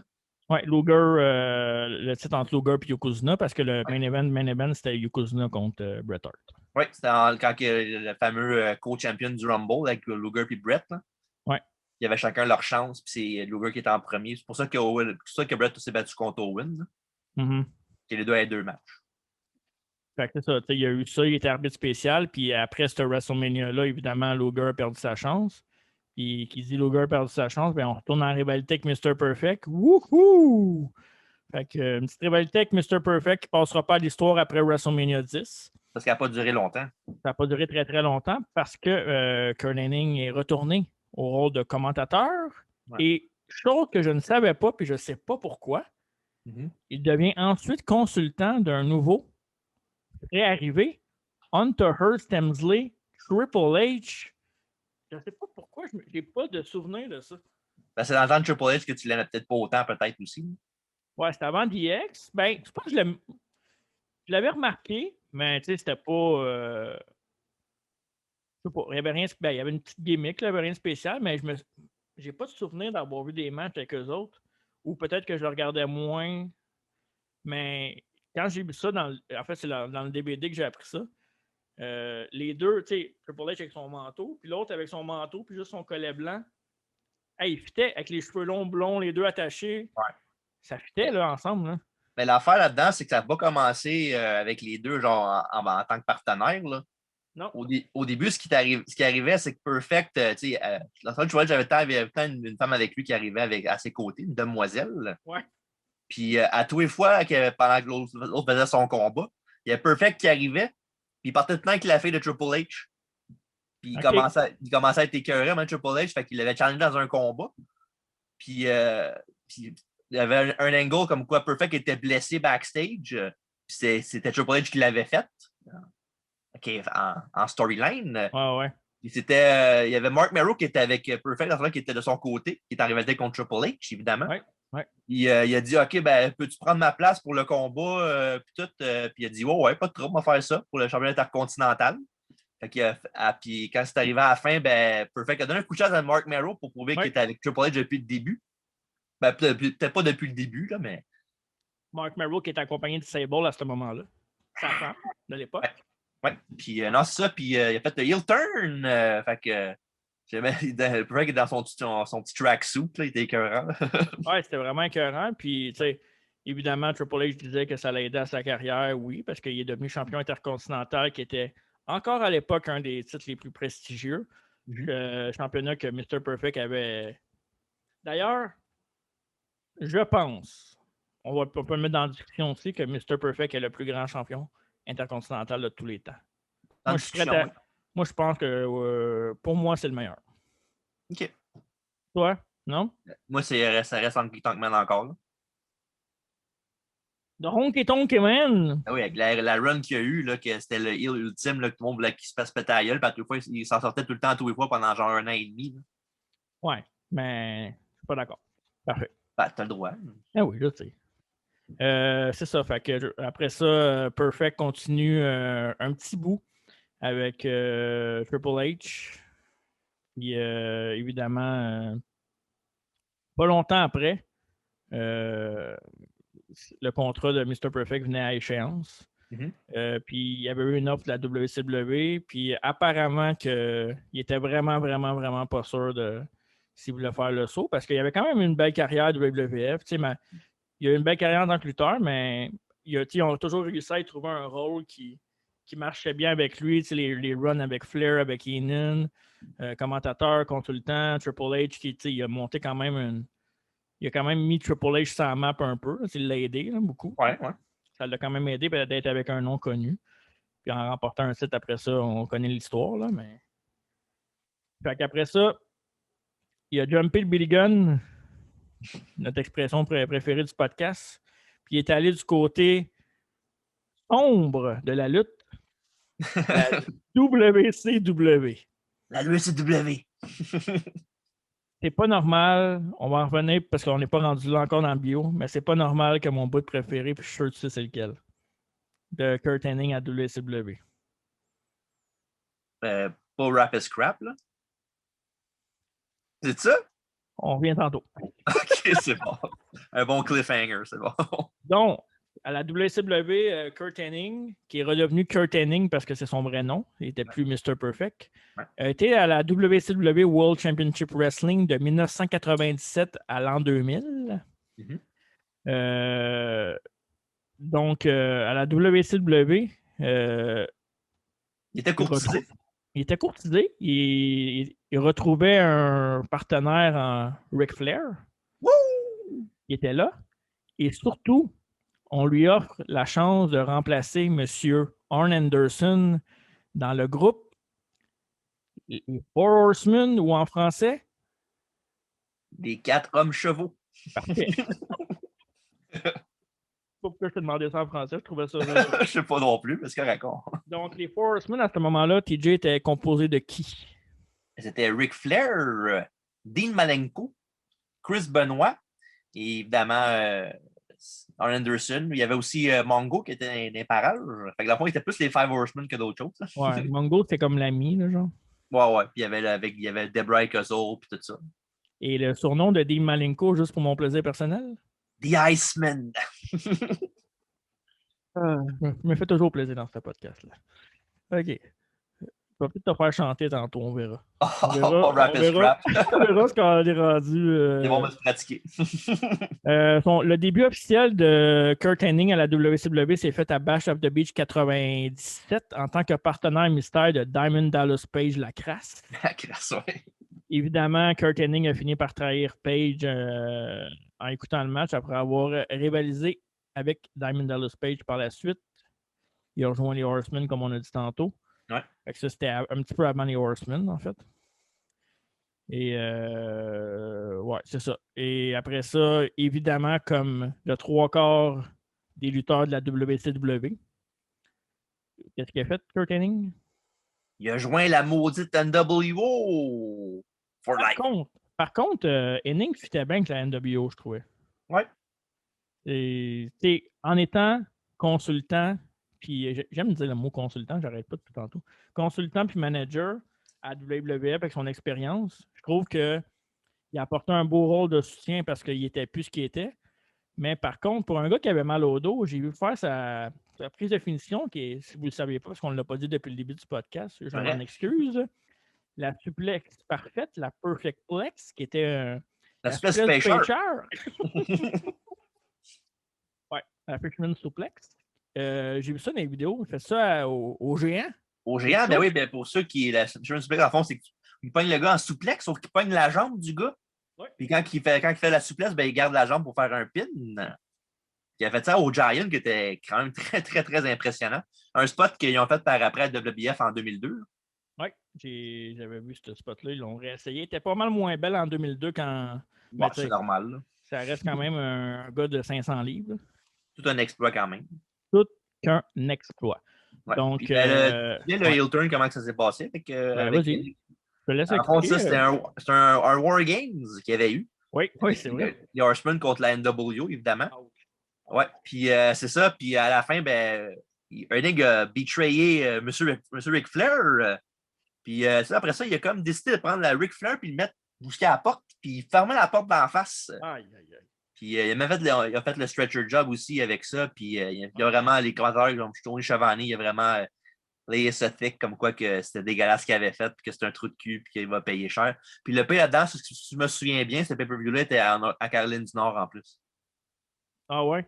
Ouais, c'était Ouais, ça dans la expliquerait Flair pourquoi la Country. foule était vraiment en feu. Tabarnak, oui. oui. Ouais. Mais la shot sur Flair, probablement qu'il l'a pas mangé pour vrai, là, mais ça avait l'air à être vraiment réel. Là. Ben oui, c'est. De manger ça à la tête, là. Il n'y a pas mille façons de manger ça quand tu n'as pas tes mains. Ouais, mais en rejoignant la NWO, tu savais que. Moi, je savais pas ça, mais tu savais que Rick Rude, c'était l'ami d'enfance de Henning. Ouais, mais c'est pour ça que je t'en doute que quand tu m'as dit qu'il était à l'école avec qui, ben, je t'avais Ouais, dit. non, mais c'est ça. Ben, peut-être qu'il était là, mais moi, peut-être qu'il était avec eux autres aussi, mais moi, j'avais pas cette information-là à ce moment-là. OK. Ouais. Fait que, Ça, il a même été par après, même Perfect, qui avait lui comme son gérant, dans le fond, NWO, là, dans le fond, dans le groupe en tant que tel, il était managé par lui. Ouais. Puis après ça, plus tard dans sa carrière à la WCW, Kurt Hennig remporte son premier titre de la WCW. Il devient le champion des États-Unis en battant justement celui que tu parlais tantôt, Steve McMichael. Oui. Mongo, les intimes. Il a battu Mongo pour le titre des États-Unis. Titre des États-Unis qui ne gardait pas si longtemps que ça parce qu'il le perd un peu plus tard contre Diamond Dallas Page la crasse à Starrcade. Oh, Starrcade 98, je pense. Ouais, c'est pas mal ça. C'est pas mal ça. T'as une minute, j'ai un petit problème. Je suis sûr que c'est ça. Oui, c'est direct ça en plus. Mais c'est pas pour ça que je te disais ça, c'est parce que j'avais un problème avec l'application. Ah, c'est pas applicable. C'est pas applicable. Sinon, après ça, où est-ce qu'on s'en va? On est en 98. Oui. Là, évidemment, qui dit 98 dit NWO, mais aussi NWO Wolfpack. Ouais. Il n'a pas challengé Goldberg aussi dans ce temps-là pour la ceinture de la WCW, un pay-per-view? Il avait challengé Goldberg, mais je pense que c'est un peu plus tard, ça. Pas Bash at the Beach 98? Oui. En fait, c'est après. Il a challengé Goldberg quand il a joint la NWO Hollywood. OK. Ouais. Il a affronté, c'est ça, Goldberg 2 fois en plus. OK. Le premier match, il était à Bash of the Beach. Puis l'autre, je pense que c'est Starrcade, je ne me trompe pas. OK. Non, c'était pas Starrcade, non. C'était Bash of the Beach puis à Nitro.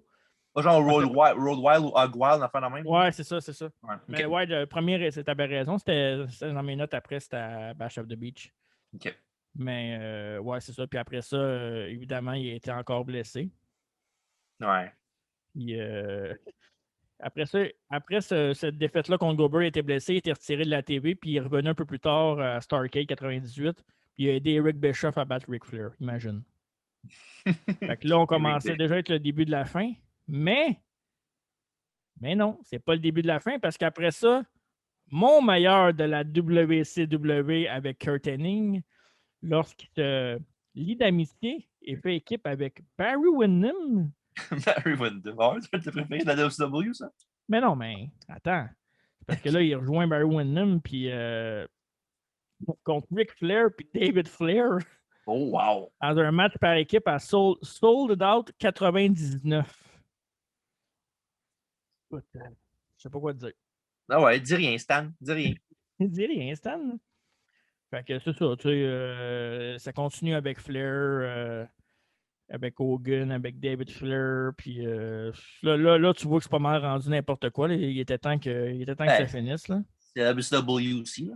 Ouais. Mais par contre, il a remporté les titres par équipe avec Barry Windham. Puis il est devenu le meneur de la West Texas Rednecks. avec Kendall Windham et Bobby Duncombe Jr., c'est ça? Oui, exactement. Fait que c'est ça. Il était les Heels. Et là, mon bout, préférés. Ils sont devenus ben, ils sont pas devenus, c'était des rednecks, des cowboys. Et ils ont eu une rivalité contre les Filthy Animals, si je me trompe pas. Oui, Bell Stable, c'est ça. Puis eux autres, il y avait le No Limit Soldiers aussi. Oui, c'est vrai. Ouais. C'est vrai. Colin. Je l'avais pas dans mes notes, ça. Oh my God. Avec Master P. Ouais, pour vrai, là, quand t'es Mr. Perfect, là, t'es rendu, t'es rendu, genre, dans un groupe de redneck contre Filthy Animal, Master P. C'est n'importe quoi. Mais ça nous a donné un des plus grands succès de la musique western. Un petit bijou. Un petit bijou. Rap is crap.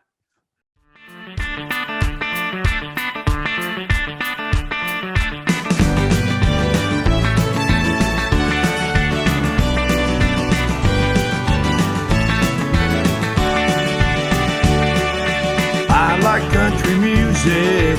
I love country girls. I like Willie Nelson. And don't forget about Merle. There's only one thing that I hate, 'cause it's a bunch of crap.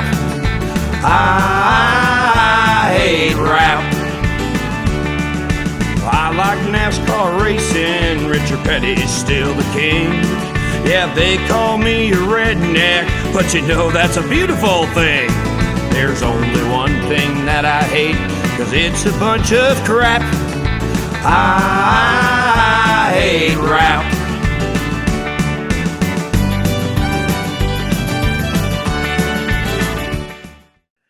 Puis à ce moment-là, il feudait contre Kidman, Rey Mysterio et Conan. Ouais. Il n'y avait pas de discours dans ces temps-là aussi. Il y avait Disco Inferno aussi dans ce temps-là. Wow! Puis, on ne sait pas si on va être capable de la mettre sur YouTube, mais on va assurément le mettre sur Apple Podcasts, Spotify et Podbean. La très populaire chanson Rap is Crap, la vraie chanson. Mais si vous voulez un extrait avant, puis si on ne peut pas le mettre sur YouTube, TJ va nous chanter ça dans 3, 2, 1.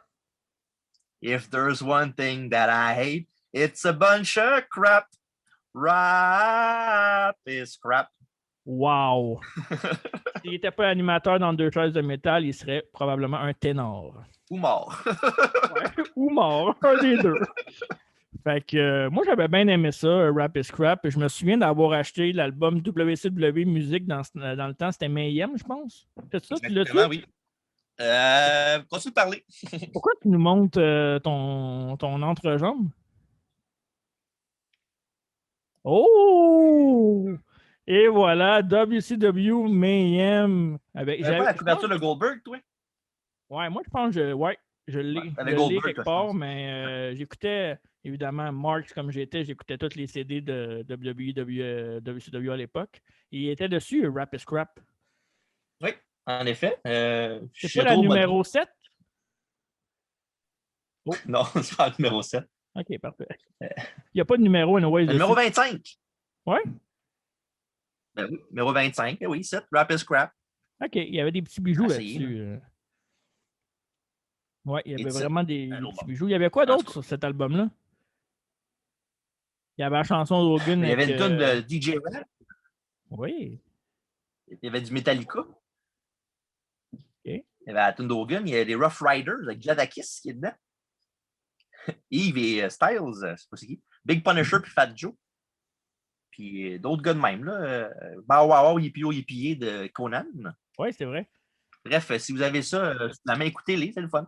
C'est un bijou. C'est plate que je ne peux pas vous mettre plein de chansons ici parce que je pense que j'en mettrais une coupe. Hein? Bref, ben oui. On va essayer de faire quelque chose pour les plateformes audio.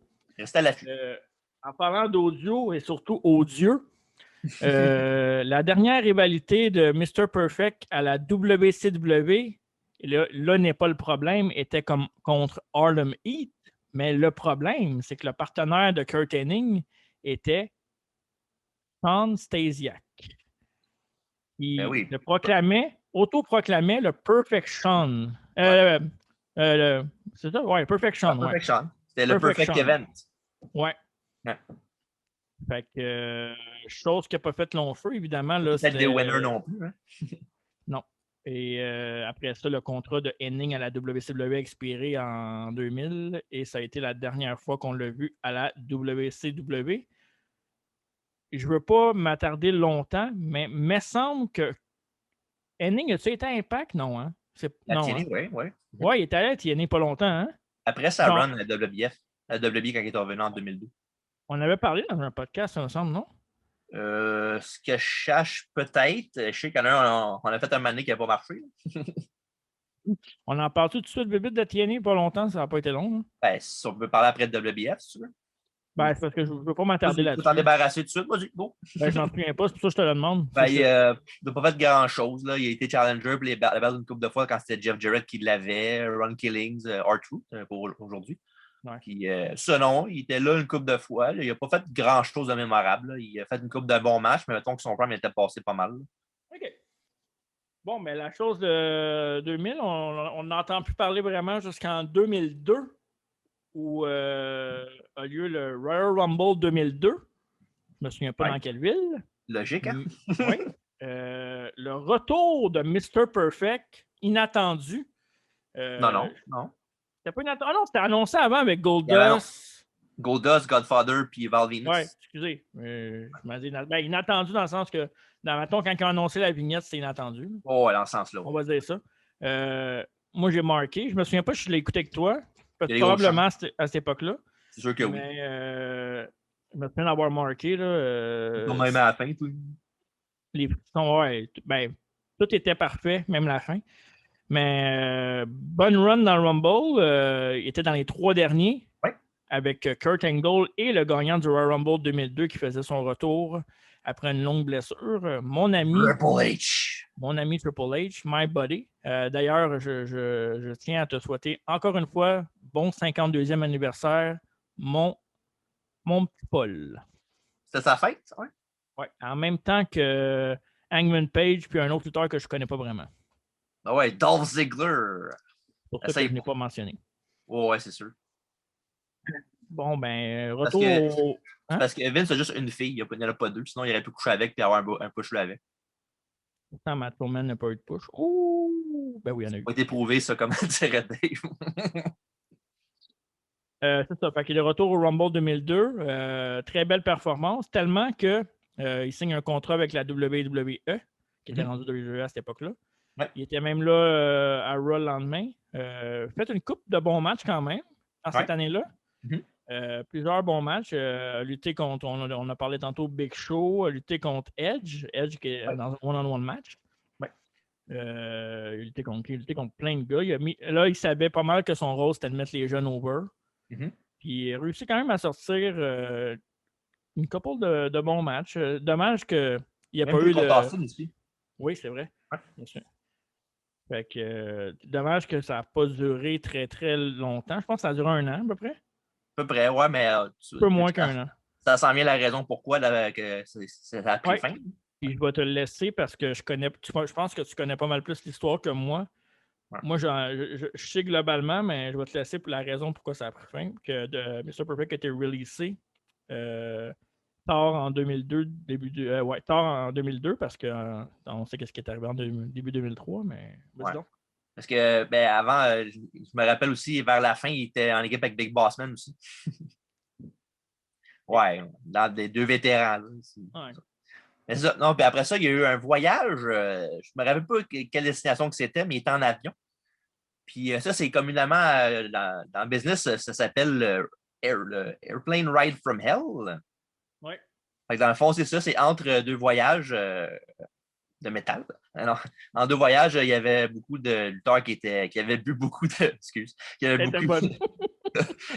bu beaucoup de boissons dans l'affaire. Puis il y a du monde qui s'amusait à faire plein d'affaires, juste faire du grabuge, là, puis saccager des sièges, des affaires la même. Ouais. Il y avait 2 personnes qui ont décidé de faire de la lutte genre olympique en plein milieu de l'Airplane. Ouais. Il y avait là-dedans, il y avait M. Perfect et aussi un jeune tout frais à l'époque, ça faisait pas longtemps qu'il était là, M. Brock Lesnar. Puis disons que dans leur bataille, c'est Perfect qui a eu l'avantage, quelque chose de quand même surprenant. Là. On sait que Perfect, c'est un bon lutteur aussi, évidemment, mais il était quand plus jeune. Puis, tu penses à Brock Lesnar, tu fais wow, si, ouais, qui a mis Brock Lesnar à terre. Ouais. Puis je pense que là-dedans, l'affaire, c'est qu'ils ont failli faire ouvrir la porte. Ils ont volé dedans, puis la porte a failli ouvrir. Fait que si ça arrive, ben, je pense pas que Brock. Pas vraiment qu'il arrêtait là en ce moment. Non, c'est ça. Puis c'est ça, évidemment, il y avait lui, il y avait X-Pac qui était qui avait beaucoup fait d'affaires là-dedans. Il était genre Office Rocker, il était vraiment dead. Là. Puis c'est ça, il y a eu beaucoup de grabuge dans ça, puis ils ont eu beaucoup de réprimandes. C'est ça qui a fait qu'ils ont mis beaucoup de monde dehors. Il y avait Scott Hall aussi qui était dans cette ride-là, puis qui était grabuge. Ouais, ça.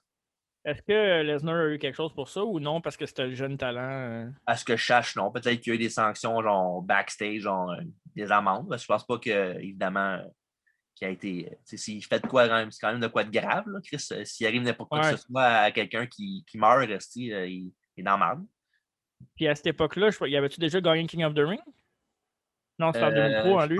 Je pense que c'est arrivé un petit peu après, je pense. Après King of the Ring? Ouais. En même temps, il n'était pas pour le mettre dehors là, ou faire. Ça reste un de leurs jeunes prospects, leur prochaine grosse vedette. Oui, ça, là. C'était sûr que c'était plus facile de mettre Perfect dehors. Là. Ouais. Fait que c'est ça. Fait que c'est ça qui a fait que Perfect, il était mis dehors de la WBF par après. Oui. Puis tout ça nous amène au 10 février 2003. Une date pas le fun pour personne. Tout amateur de lutte qui se respecte a toujours un petit feeling sale quand ça arrive, quand un lutteur décède. Mr. Perfect qui est retrouvé mort dans sa chambre d'hôtel à Tampa. Une overdose de cocaïne. Ouais. Je ne sais pas, étais-tu connu pour prendre les médicaments painkillers? J'imagine que oui, parce que t'es blessé et la moitié des lutteurs prenaient ça. Avec son dos, évidemment, surtout, là, oublie ça. Mais la drogue et tout ça, parce que tout le monde disait que c'était un bon vivant, c'était un prankster aussi, un peu comme Owen Hart, si on peut dire. C'était un bon gars de famille. Lui, tout ce qu'il voulait pour le bien de sa famille, c'était vraiment un bon père de famille, un bon mari, tout. Je pense pas avoir déjà entendu qu'il y avait eu des problèmes de drogue, mais encore là, sur la route, l'alcool, les lutteurs, c'est pas une vie facile, le voyagement. Mm-hmm. Fait que, pour moi, je ne savais pas. Ça avait l'air, la façon que j'ai lu ça, que j'ai vu ça, ça avait l'air comme si c'était une surprise qu'il soit mort de cocaïne. Ouais, ça a pris tout le monde par surprise, là, en état de choc. Là. Comme on l'a pas nommé tantôt, mais il y a quelqu'un de quand même connu qui était un de ses meilleurs amis, M. Perfect. Ouais, je sais, je ne l'ai pas nommé, mais je voulais le nommer à la fin. Là. Ouais, Wade Buggs, le célèbre joueur de baseball. Là. Ouais, c'est ça. Il était grand chum avec, puis je me rappelle dans le DVD, il interview là, pour ça, puis il a l'air à parler là, tellement qu'il a le moteur dans la gorge, là, évidemment. Ouais, mais je voulais parler justement de deux autres à la fin. Okay.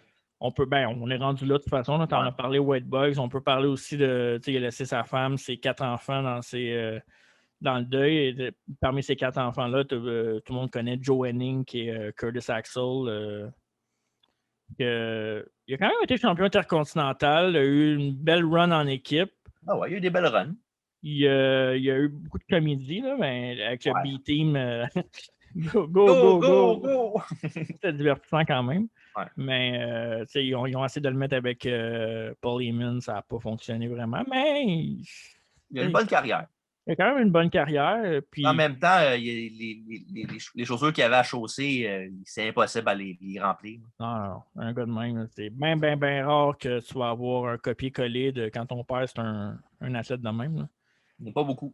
Non, ça n'arrive pas souvent. Fait que c'est ça. C'est ce qui presque boucle la boucle pour Mr. Perfect. Évidemment, pas longtemps après, quelques années après, il a été introduit au WWE Hall of Fame. Toujours plate, ça, quand ça arrive après qu'il soit décédé, par exemple. C'est lui, Macho Man, nos deux bios, là, on parle de ça. Ouais. Mm-hmm. Deux gars que j'aurais aimé voir leur faire leur speech. Ça, c'est plate. Même quand ils font des DVD. Là, il y a tellement d'histoires à raconter. Oh my God. Tellement divertissant. Là. En plus, Perfect aussi, c'est un des plus grands pranksters de l'histoire de la lutte. Oui. Beaucoup de ribs. Comme ma rib préférée de lui qu'il a faite, c'est dans un avion, je ne sais pas trop. Il y avait le 1, 2, 3 Kid qui dormait. Puis M. Perfect, il a décidé d'y raser les sourcils. Oh my God. pendant qu'il dormait. Puis le lendemain, il y avait un shooting pour des photos. Puis là-dessus, je sais que tu es un grand fan des Hasbro. Ouais. Tu vas voir sur Internet la photo de mon Non. Kid sur le packaging Hasbro? son nom Hasbro, s'il n'y a pas de sourcils. Ben non. Tu le mettras si tu es capable. L'image? Là. Ouais. Puis il n'y a pas de sourcils pantoute. Puis c'est ça la veille que Perfect il avait fait ça dans le train. Wow. Ouais. C'est ça. Il en a fait plein dans le passé. Ouais. Il avait même noté, je pense, la valise de quelqu'un sur ses affaires. Puis ouais, un autre aussi que je vais me rappeler là. Tu sais, on parlait tantôt qu'il avait affronté Lex Luger pas mal souvent. Ouais. Mais ce qui arrivait, c'est que Lex Luger, il avait dans son suit, ses culottes, ses têtes, ouais. il y avait beaucoup de petites franges dedans. Là. Ouais. Fait il avait lutté contre Perfect quasiment genre 40 fois en ligne.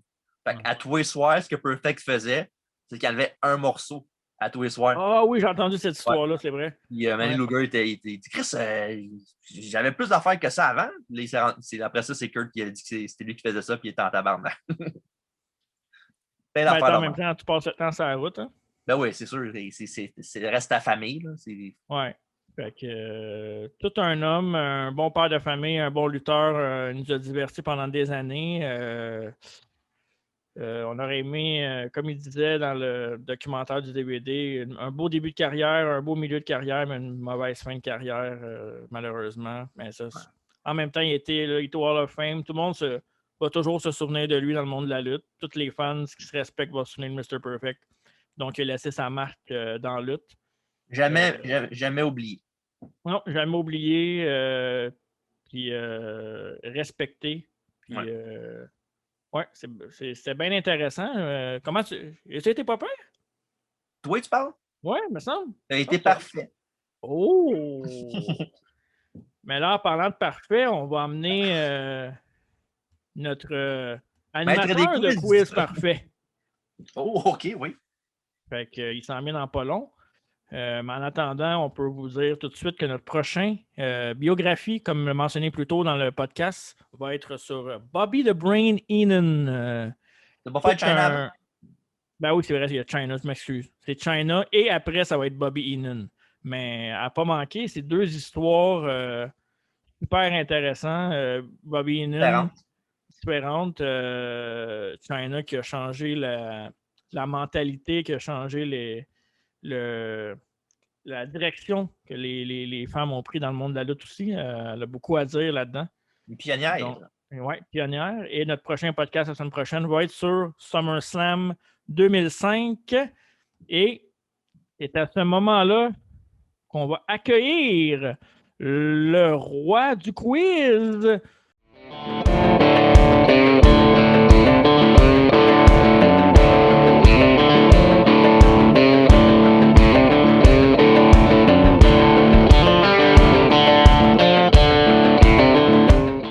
Le maître des quiz. Toujours aussi beau bonhomme, avec sa porte d'accordéon, son sofa en cuir, il tente deux chaises de métal. Bonjour Dave.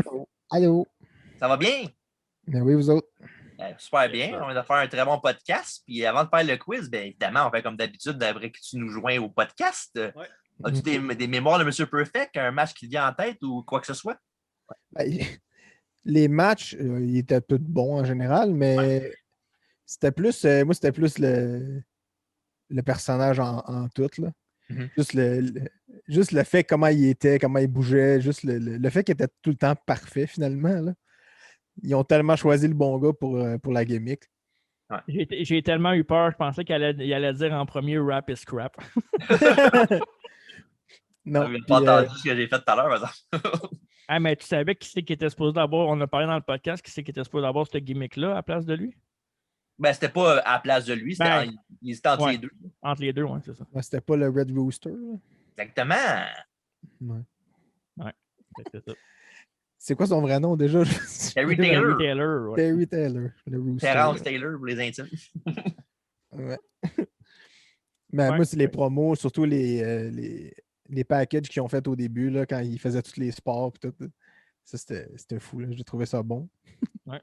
Le spot du football était écœurant. Ouais. fait la faute à lui-même. Elle a fait. Il était tout bonne, là, mais c'était drôle en Chris. Puis, Méchant bon flash, pareil, là, Ben oui. de Vince et de son équipe. Puis, le fait que lui était bon vraiment dans toutes les soirs pour vrai. Là. Fait que... Ouais. J'imagine que ça a dû être long de tourner toutes les vidéos, mais c'est. Ouais, mais comme on disait dans le podcast, c'est que il était parfait, il était bon dans tout, mais aussitôt que la caméra roulait, il n'était pas capable.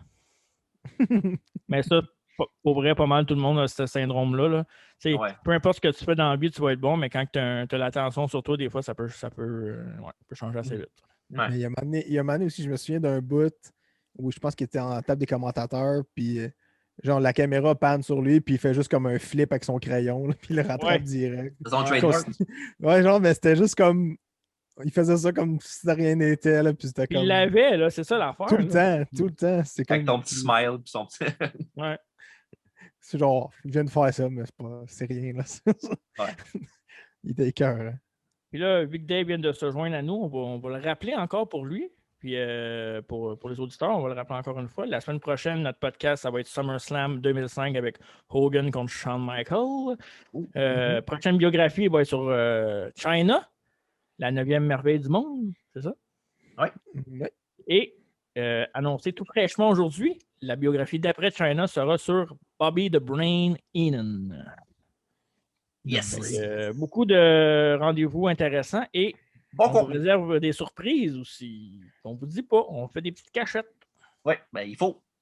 En parlant de cachettes, qu'est-ce que tu nous caches dans ton quiz aujourd'hui? Oh! Ben, un quoi le petit quiz sur. Vous avez fait ça sur Perfect, fait qu'on y allait avec Mr. Perfect. Oh! Ah, c'est pas juste ça. Il fait juste ça de la recherche depuis 2 semaines, lui. OK. Qui commence? Je vais commencer. Je suis primé. C'est bien ça, moi le raté en partant. OK. Qui a entraîné Mr. Perfect? En fait, il y a eu 2 personnes. Il y a eu son père, qui était Axe Henning, et aussi Vern Gagne. Bonne réponse. C'est vrai, Ben, c'est vrai, vraiment. Il fait Genre. de la recherche, c'est sûr. Avoue qu'à comparer, tu sais, avoue que j'étais bien préparé dans ce podcast. Ben oui, podcast. c'est correct. J'ai même pas regardé mes notes pratiquement. Hein. Je l'adore, Mr. Perfect. Bon, deuxième question. Combien de titres il a réussi à gagner à WWE? Total? 2. Bonne réponse. C'était lesquels? 2 IC. Bonne réponse. Contre qui? Les 2 fois? Il a battu Tornado, puis il a battu. Non, Arriba! Arriba puis DiBiase. Non, il a battu Tornado, il l'avait rebattu dans le rematch. Non, c'est DiBiase qui a gagné. Non, DiBiase, il avait aidé Perfect à gagner. Ah oui, c'est vrai. Bon, celle-là est facile, là, mais bon. Il fallait que je la mette juste pour. Ça, je vais arrêter quand il met de la pression. En quelle année il a été intronisé au Hall of Fame? 2007. Bonne réponse. Ça paraît vraiment que je l'ai étudié. Là. Ah ouais, c'est sûr. Là. Combien de titres il a gagné à WCW?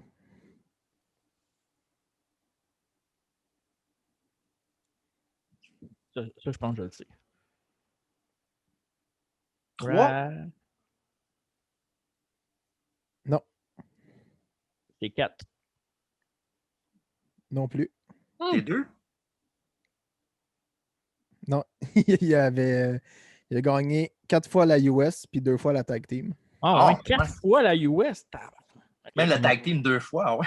Ben, ça, moi, j'avais 2 fois tag team puis 1 fois US, mais je savais pas 4 fois. OK. Bah. Bon, mais justement, à WCW, qui était son partner par équipe pour gagner c'est les Barry Windham. Bonne réponse. Hey, Greg, je mène 3-1, là? Non, ouais, mais c'est sûr que tu vas l'avoir, là, Chris. Tu as juste fait ça utiliser depuis le début, c'est sûr. Dans quelle fédération il a commencé? Là, c'est à moi, là. Hein? Ouais, vas-y.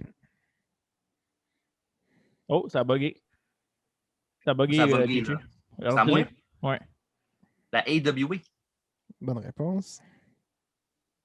Ah, ben ouais, c'est le quiz le plus facile de l'histoire. On est tellement rodés, là. Il est sûr. Non, Oh, celui-là, vous l'avez déjà répondu, fait qu'on ne dira pas. Red Rooster? Non. OK. OK, c'est à qui, là? C'est À moi. à toi? Ben, je veux juste, par exemple, si tu as ça dans tes questions, là, avec qui s'est pogné dans l'avion, là, dis-les pas. On va changer de Non, question. non. Je m'en fous. C'est bon. On a parlé il y a 10 minutes. Ouais, c'est ça. J'aime pas, là. OK. Qui étaient les membres du West Coast Redneck? Ah, tabarnak. J'en sais. En plus, c'est toi qui l'as nommé, hein, Greg? TJ, Tantôt? oui. Ah, TJ, excuse. Des fois, j'oublie ton nom. Mon Mon nom. nom, c'est quoi? Ouais, il y avait Kurt Hennig, Barry Windham. Il y a le frère de Barry Windham que je me souviens plus de son nom. Fuck. Lanny Windham? C'est ça? Non, ça, c'est le frère de Macho Man, ça, Lanny. Ouais, je sais, Lanny Poffo. Fait que mauvaise réponse? Oui. Ok, parfait. Kurt Hennig, Barry Windham, Kendall Windham, Ah, Bobby Duncombe Jr. Ouais. Puis il y en avait un autre. Ah, Vincent? Oui. Mais- C'était comment il s'appelait, tu sais-tu? Cowboy Bill, c'est ça? Ouais, Curly Bill. Curly Bill, c'est ça. Oh, 3-3? Je dirais que ça va être un lay-up, tu vas le marquer. Hey, Bobby Duncan Jr., je pense que je l'avais en bonhomme de lutte. Ah ouais. Bref. OK. Contre qui il s'est battu dans son dernier combat son dernier combat télévisé à la WWE? Oh, ça par exemple, c'est. Je pensais WCW, je m'en allais tout de suite le dire parce que je l'ai nommé tout à l'heure, mais j'ai pas nommé WWE. Puis j'ai pas ça dans mes notes non plus. C'est à moi, hein, ça? Ouais, je pense que tu vas l'avoir, TJ. Je sais pas. C'est quelle question, ça? De quel numéro? C'est la Ça 8e te question. Parce que Huitième, ok. c'est la 8e question, parce que je n'ai skippé une. Vous l'avez Ouais. déjà répondu. Pas Edge? Je pense que je le sais, mais attends, faut que je cherche un peu. C'est pas Edge, ok, c'est qui? Moi, j'ai de mon bord pendant que j'ai pas le droit de réplique. Je suis curieux. On dirait qu'il est juste là, là. Il est juste dans le pognon, il est juste là, là.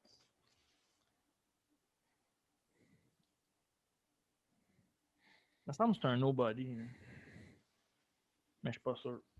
Ok, je vais essayer un nom. Je vais pas qu'on attende 10 ans non plus.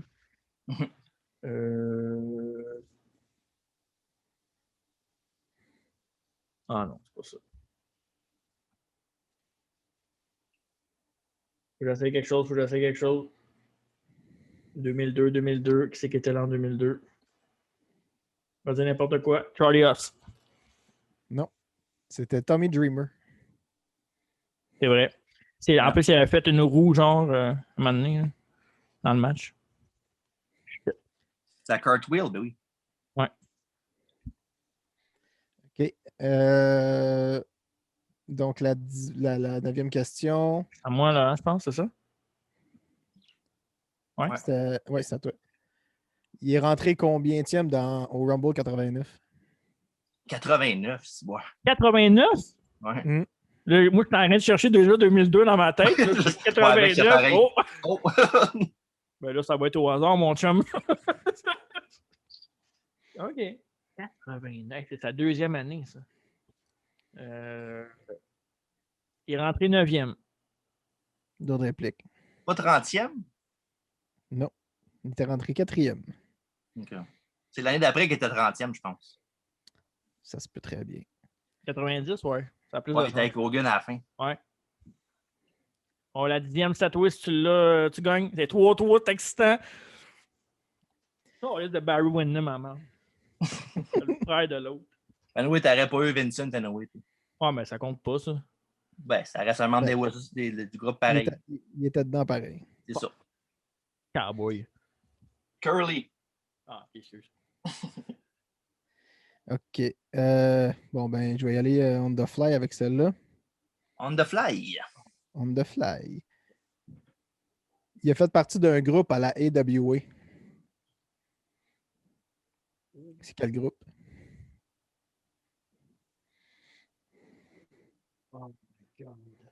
Calice.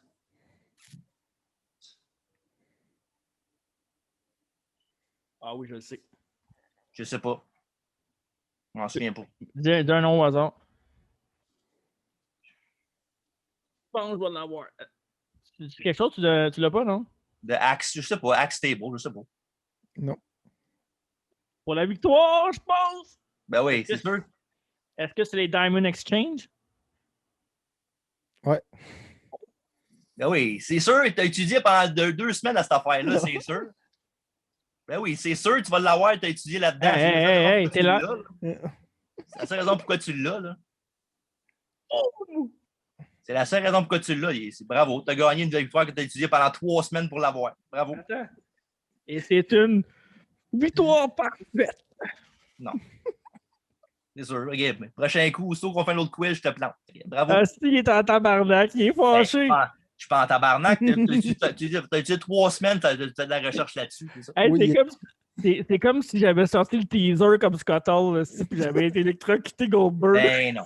Ben non. Ben non. Impossible.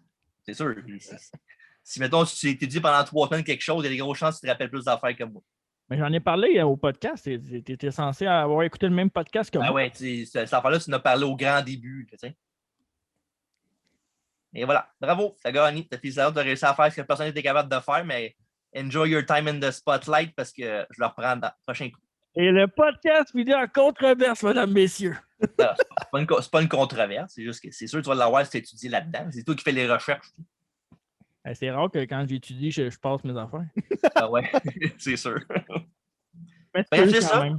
Ben ouais, bon quiz, Dave. Merci pour le maître des quiz encore une fois. Il était parfait. Ouais, il est meilleur que les animateurs de C'est quoi quand ils font leur quiz. Ah ben ça, ça peut pas être si que ça, là. Ouais. Fait que c'est ça. All Le right. podcast est terminé. Un très bon review de Mark de Black Adam Mr. Perfect. C'est vrai que j'étais bon, par exemple, dans ça. C'est rare, je me trouve vraiment bon, mais j'avais l'air de connaître ma matière tellement que j'ai gagné le quiz. C'est comme si j'aurais travaillé 3 vendredis de suite. J'ai bien travaillé. Mais c'était vraiment le fun, pour vrai, comme podcast. C'est un lutteur que je pense que tout le monde admire. Une belle carrière. Il est parti trop vite, évidemment, 44 ans. Mais comme je disais tantôt, on va tout le temps se rappeler de lui. Puis c'était vraiment, vraiment le fun de voir, de connaître des affaires comme moi. Je parlais, Triple H, je ne savais pas qu'il avait été avec lui. Même si c'était au début de la carrière de Triple H. Fait que c'était cool de revoir ça. Puis, ouais, j'ai bien hâte aux prochaines bios. J'aime bien ça, les bios. D'ailleurs, j'ai une autre proposition plus tard, mais on va s'en reparler off-cam. C'est bon. Ouais. C'est ça. Well, c'est ça. Évidemment, commandité par qui, Marc, le cher podcast? Gourou, la boisson biologique québécoise depuis 1999. La boisson préférée à TJ, c'est le matcha. En vente partout, sauf chez Pit et Yellow. Oui. Et le podcast, évidemment, est disponible sur Apple Podcasts, Spotify, Podbean et Balado Québec. Et les réseaux sociaux, évidemment. Twitter, Facebook, Instagram. Mais n'oubliez pas aussi d'acheter les marques pour les beaux t-shirts. Oui, ben, vous pouvez aussi, sur la page Facebook d'Under Chaises de Métal, vous pouvez nous envoyer des messages. TJ ou moi, on va répondre. Le premier qui le voit, dans le fond. Ouais. Puis, c'est ça. Si vous avez des questions, des commentaires, des suggestions, on est là. On vous écoute. Puis, on a bien du fun, on trip. Oui. Yes. Puis, c'est ça. Fait qu'un mot de la fin, les garçons. And you! Non, il était pas en jeu, je l'ai pas sorti. Hey, emmène-moi ça, toi. Là. Non, prochain quiz, je le repogne, ça sert à rien de t'en donner. Il va falloir qu'il Jamais. prenne une petite photo avec là, pour la mettre sur le site au moins. Je dirais, c'est quoi le Sur prochain Facebook. thème? On va aller étudier tout de suite. Ouais. Ça, moi, j'étudie pas, moi, j'ai ça dans ma tête. Parce que tu as la mémoire parfaite. Oh! Ouais. Fait que c'est ça. Ah. Sur ça, c'est un bon mot de la fin, ça. Fait que, Fait que semaine prochaine, SummerSlam 2005. Ouais. En attendant, bonne soirée et ne vous m'écœurez sur Facebook. Salut! Ciao.